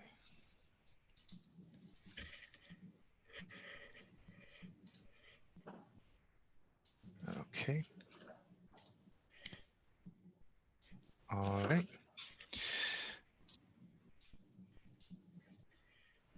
Hello, my name is Johanna Blake, and I'm with the U.S. Geological Survey in the New Mexico Water Science Center out of Albuquerque. And the talk that I gave this week during the conference was about the sediment geochemistry in the Aztec drinking water reservoir number 1 and the Farmington Lake Reservoir. Both of these reservoirs are located along the Animas River, and their inputs are both ultimately from the Animas. They both have inputs from irrigation ditches that are sourced from the Animas River and also from pumps that pull water directly from the Animas into the reservoirs. Farmington Lake is a younger lake. Both of these are man-made, and the reservoir was built in about 1960 and was full when we did the sediment sampling. The image towards the middle of the screen shows two of my colleagues that are sampling the sediment in a long plastic coring tube, where you can see that the sediment is towards the bottom and water sits on top of it. We then subsampled the sediments to analyze for different elements and evaluate if there was any issues for water quality or for mining legacy.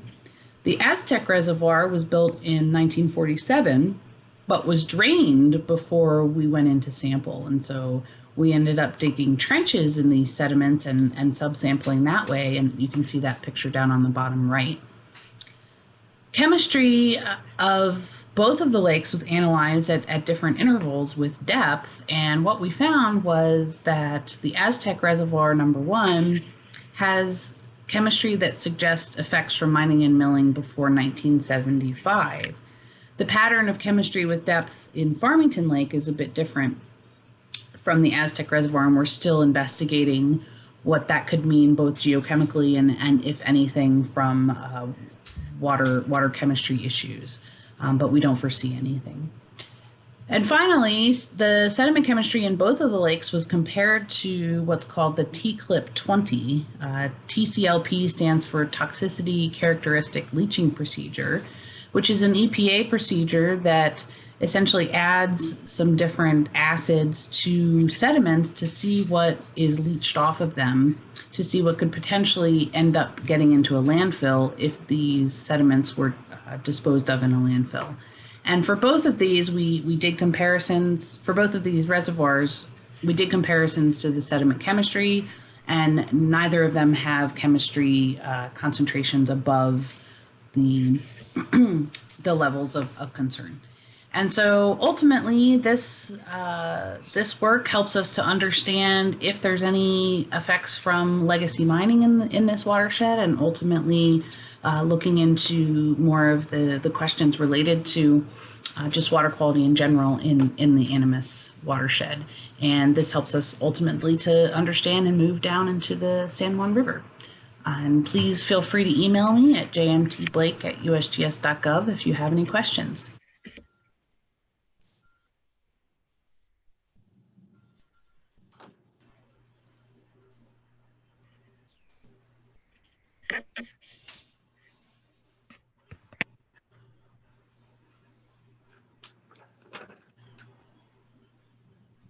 Okay, Al, Okay. whenever you're ready. All right.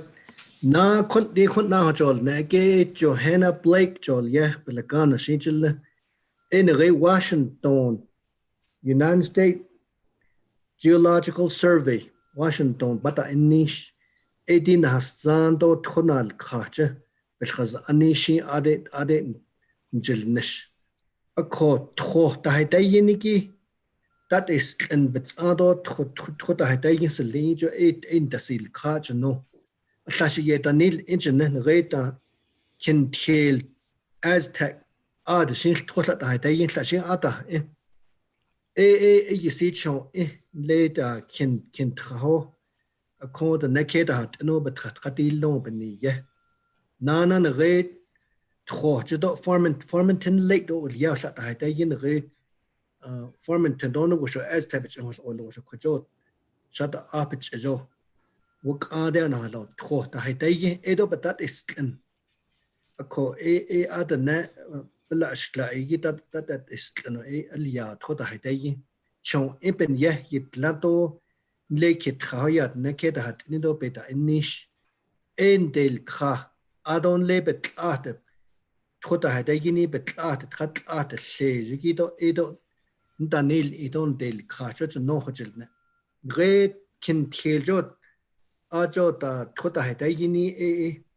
gre na kina khayeda khana khayeda ye ita alskop beto gijo thoki ilskop inna ko abajan sej betlati gi etanel idon dasil kha khalet ela no adon da ade kha haske di edon dasil kha that is and bi khat pero she bi kha hosnel go alchne ho ko di sej gi khalate sen ele ad nel onde bahat zedi bahat tanla non da in rego hiskinje no ajot anan state egi hot athoda naziego bikeda nit no ye hojelne. Okay. All right. Thank you so much, Al. Let's see, close out of this one. Oh.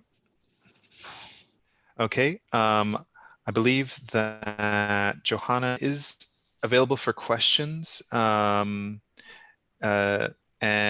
so if you have any, please feel free to use the hand raise function or our Q&A feature here.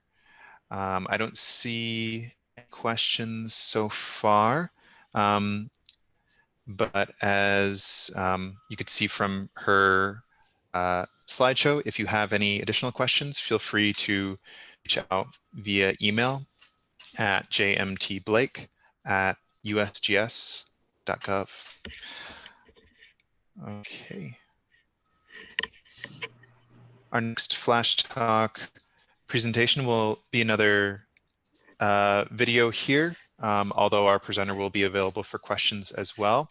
This comes from our poster presentation that was given during this conference, Monitoring Toxic Metal Uptake by Corn Grown in Agricultural Fields Across the Animas and San Juan Rivers.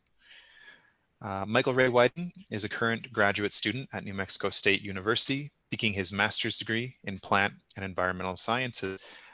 In 2016, he received an honorable discharge from the United States Army at the rank of sergeant and began his bachelor's degree in geology at NMSU. In 2019, he received his bachelor's degree and started his work in plant and environmental sciences as a graduate student. So we'll be playing Michael's poster presentation here. Just a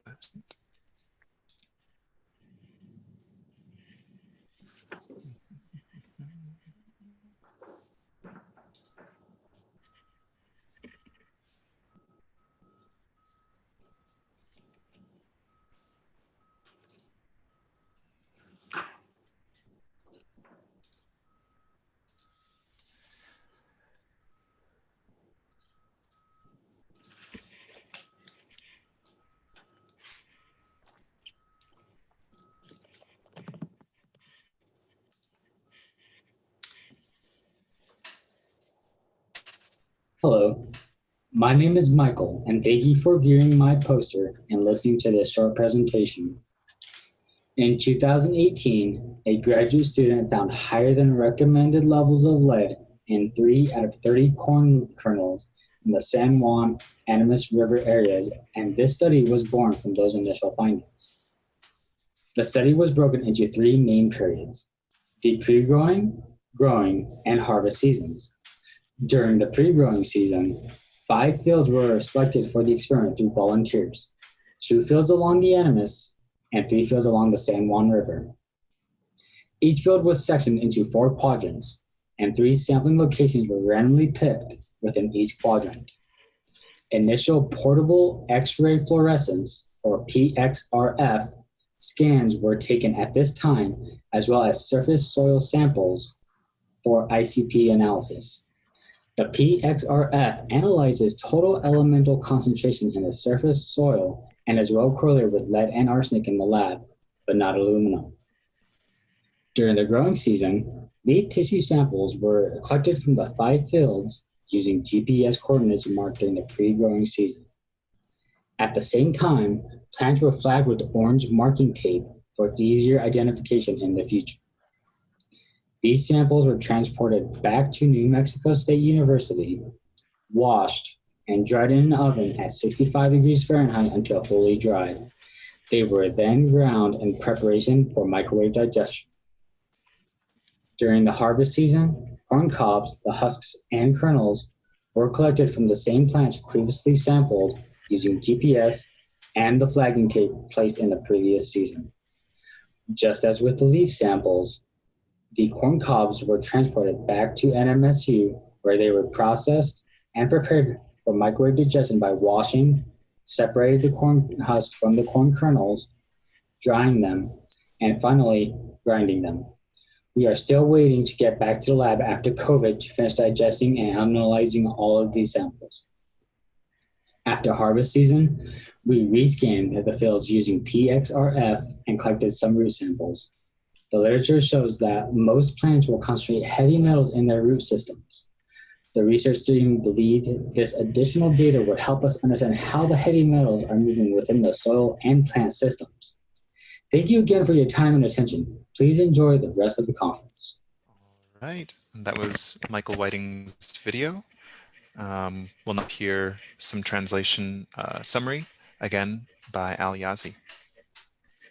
Na kuna shik eshet na kwata khanana zigi ya Michael Whiting und Sienna in the great New Mexico State University Arjun Najal Nishla ako yam nan set na ta eda del yehki in del kha no ye khochilne the great 2018 na kina khaya na ta nest anigi Esa ntahatla don leta New Mexico State University in Dasil Khan Dinata nest ani adon the in that nal say na aben edit bench to sheets hin the yield say adon the the yi show adon the the yik in del kha a koshan reta quarter banta with ne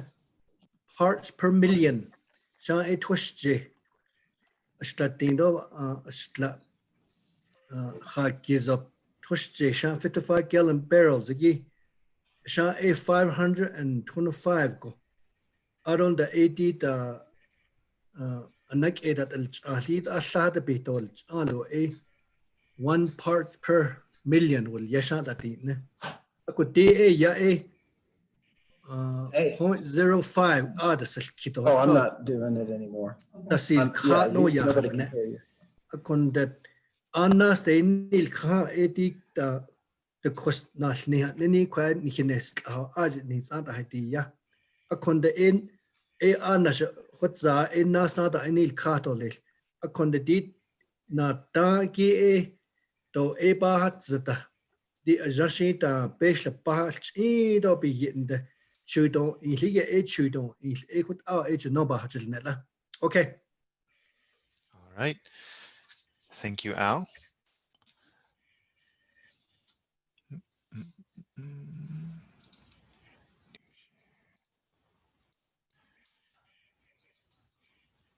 Okay. Our next flash talk presenter is was a co-author on the abstract Assessing Risk to Water Resources from Oil and Gas Activities in the San Juan Basin. This video was produced by Whitney Thomas of the U.S. Bureau of Land Management.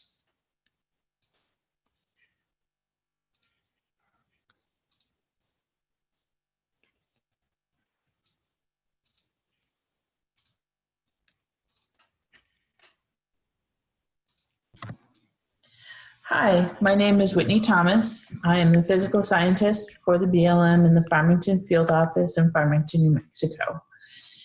This presentation is regarding a water study that is looking at the effects of oil and gas activities on the surrounding groundwater in the San Juan Basin.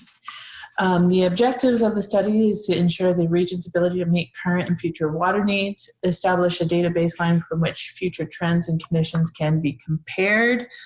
Our approach is to focus on groundwater on areas that are deemed to be medium and high potential for oil and gas development. This was developed through the 2018 RFD that was developed for the Resource Management Plan Amendment, which is currently out for public comment. The emphasis is on well data collection of existing wells for both depth to water and the water quality. We are working with public and state Navajo Nation tribal wells and Indian allotted wells.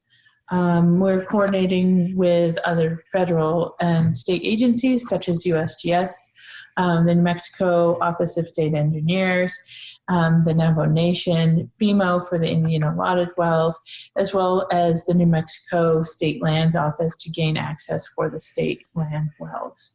Currently, we have ground truth.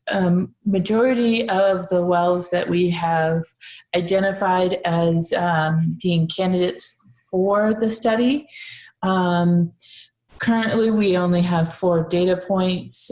We would have liked to have more. However, due to the COVID pandemic, we had to halt our progress and put it on a little bit of a hiatus until some of the restrictions, travel restrictions in the state have been lifted. Once they are lifted, we will continue our activities for the study and hope to have more data to report in next year's San Juan and Animas Watershed Conference. Thank you for having us, and we look forward to seeing you then. All right. And that was Whitney Thomas from the Bureau of Land Management, and I'll turn it over to Al again. Yat enanashik kwachi Katie leti that Washington ban najil nishlat United States red Washington ani ajda inishi Bureau of Land Management ul ya nahastan bik test in ul yagishin at e altelne ako yisi khanna ki yati San Juan River in Lenito Peneden late Hotates late at San Juan Basin will ya and late Sultana Ado Yagon late San Juan Pitas Lenit at Akaya it a nil oat and a coco a yisi hatest inge yati Chedepet ho Ado Chedepek Jojo Saho Hatasle it a what Kletas Adi Hade she had a yield oat. Nana tkoto ekot but seta askedo ade tkohatas lento ako ti as anal yashipin ya nel eko ako tkon le hatas leole peshna patato peshta wodi that egi at epethandi kha eta nil in the tkohoki Khadanza the Eshe the Troholo a large depth na konige eti trohoki quality. Khalet egit elati trohalet archon enigit at adazapasti. Had ilachuyos idole dikote khayit and le shayite halt or the haleni or the zana alt losh ete labira.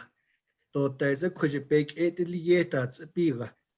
Dort da ze nihipla ashla ini tlini chunil o da bira jokot ashin da jilka etinana peshpa peshas zola led hatni eshi bi da jilka pen yehut ad akhatahan dort akhan nan state elako khot betrahot khadika yot antil nisniye akon de dite kosten sagi nit khatl schnedo to the nebetra da hat no benna inan shil set o net el ehut at it anan de nilsen genoye hojelne nanat ela. Okay. All right. Thank you, Al.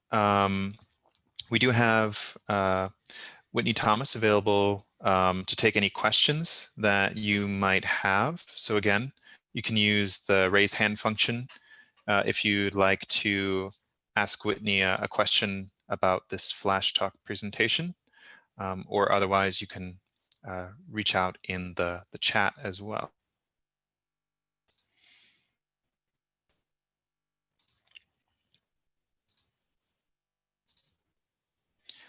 All right. In that case then, we'll move on to our last Flash Talk video that will be presented here on our abstract number 5, Produced Water Use, Opportunities and Challenges in the San Juan Basin by Mike Hightower. Mike Hightower is a research professor at the University of New Mexico in the Center for Water and the Environment and program director of the New Mexico Produced Water Research Consortium, a joint effort by the New Mexico Environment Department and New Mexico State University. Mike is a technical consultant to Sandia National Laboratories in the areas of water treatment, desalination, and energy and infrastructure resiliency research, where he worked for 38 years. Mike holds bachelor's and master's degrees master's in civil and environmental engineering from New Mexico State University and has experience in aerospace, weapons, energy, and natural resources research, analysis, and engineering. So give me a moment and I will queue up Mike's video.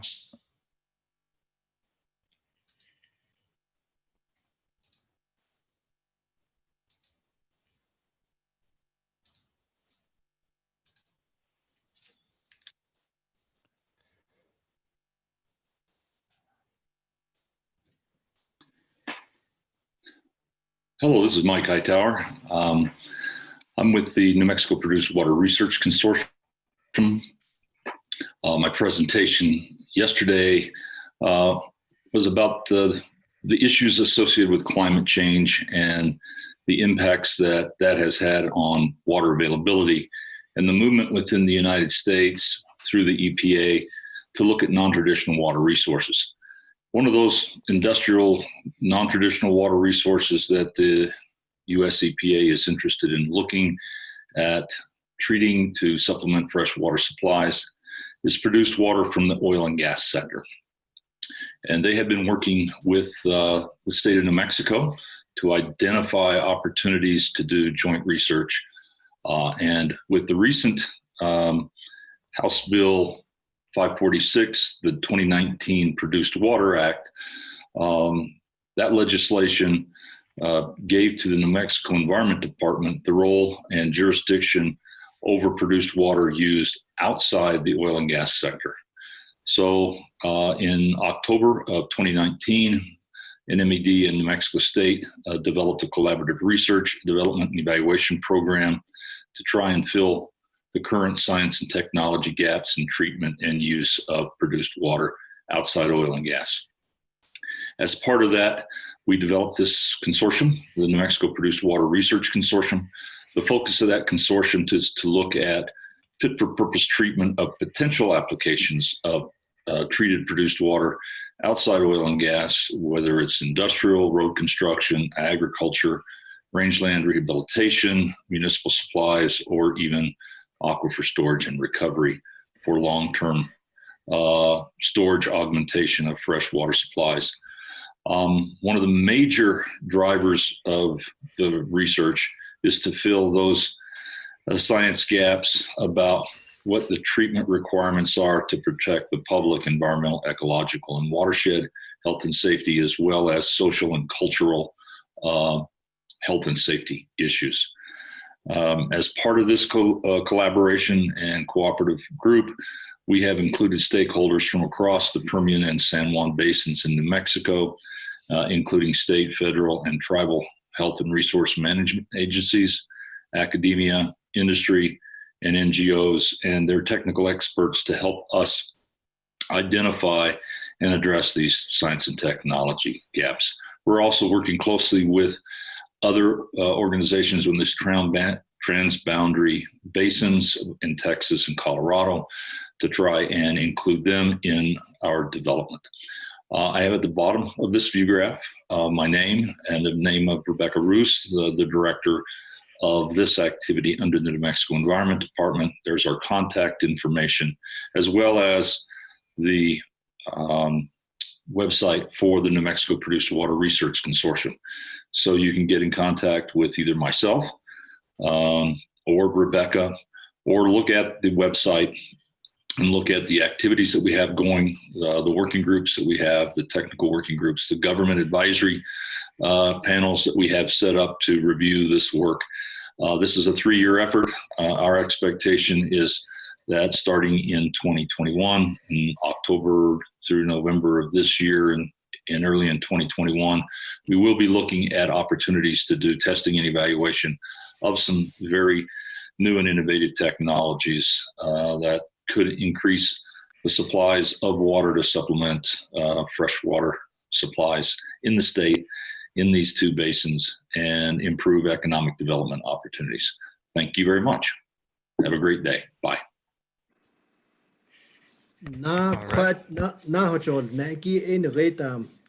Mike Hightower, New Mexico أي خاص أنجشين ناجل نشام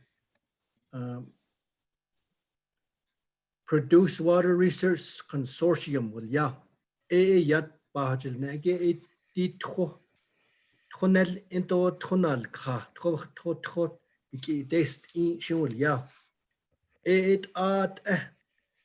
آت تخط آت أن بلناز أنكي نلي تخوتان نلي دو بتادا تيست نيدو نانا تام لي تخالت أودي بيشنا بحلت بخطات أو تهالت أودي آت أبيك دنيت إنج نوية خجلنا آرون دا يا دي تام تخوكي دي بيتا إنشكي نغي كندا ناس دي نيل آدو تخيندا أدالنا و تخوتشتاو آدو بيك إدات اليه بندا نيشكي آدو أن لي تقيده أن لي تقينهاز أن دجوي أدال بيك كاشيتان دا كي رينج لانيشنا نانا كتخاكونا كتخاكو كندا ناز جام municipal آرون دا إيدات إسلن دا هلوني لدو دا تخش جيتا بيناز دالي water storage إي آت أبك إدات نيت إيج نوية خوشلناكو أكو بيخال زدقي إي يدي تخوهكي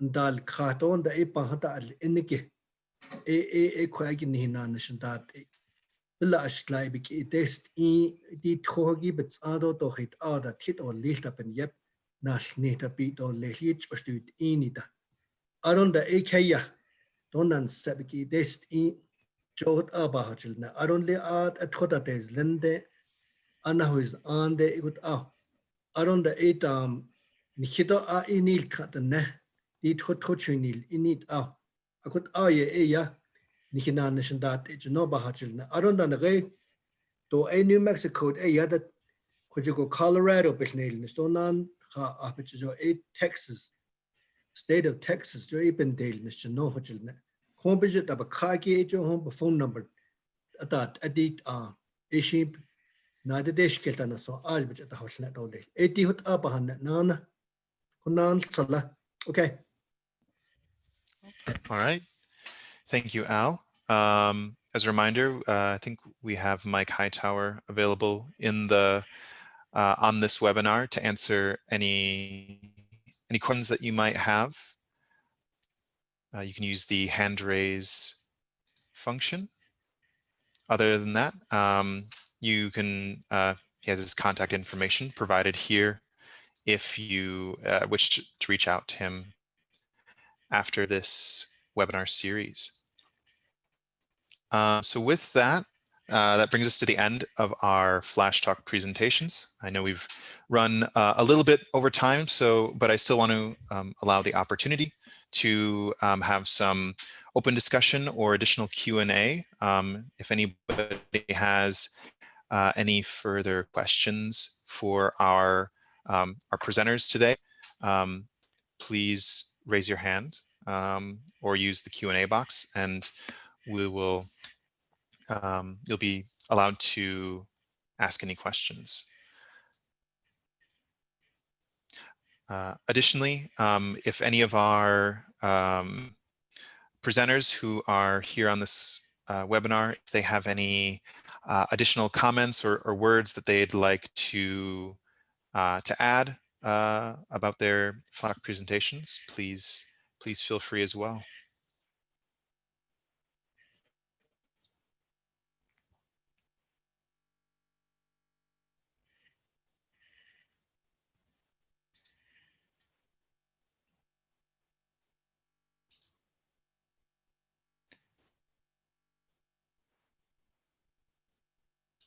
Oh.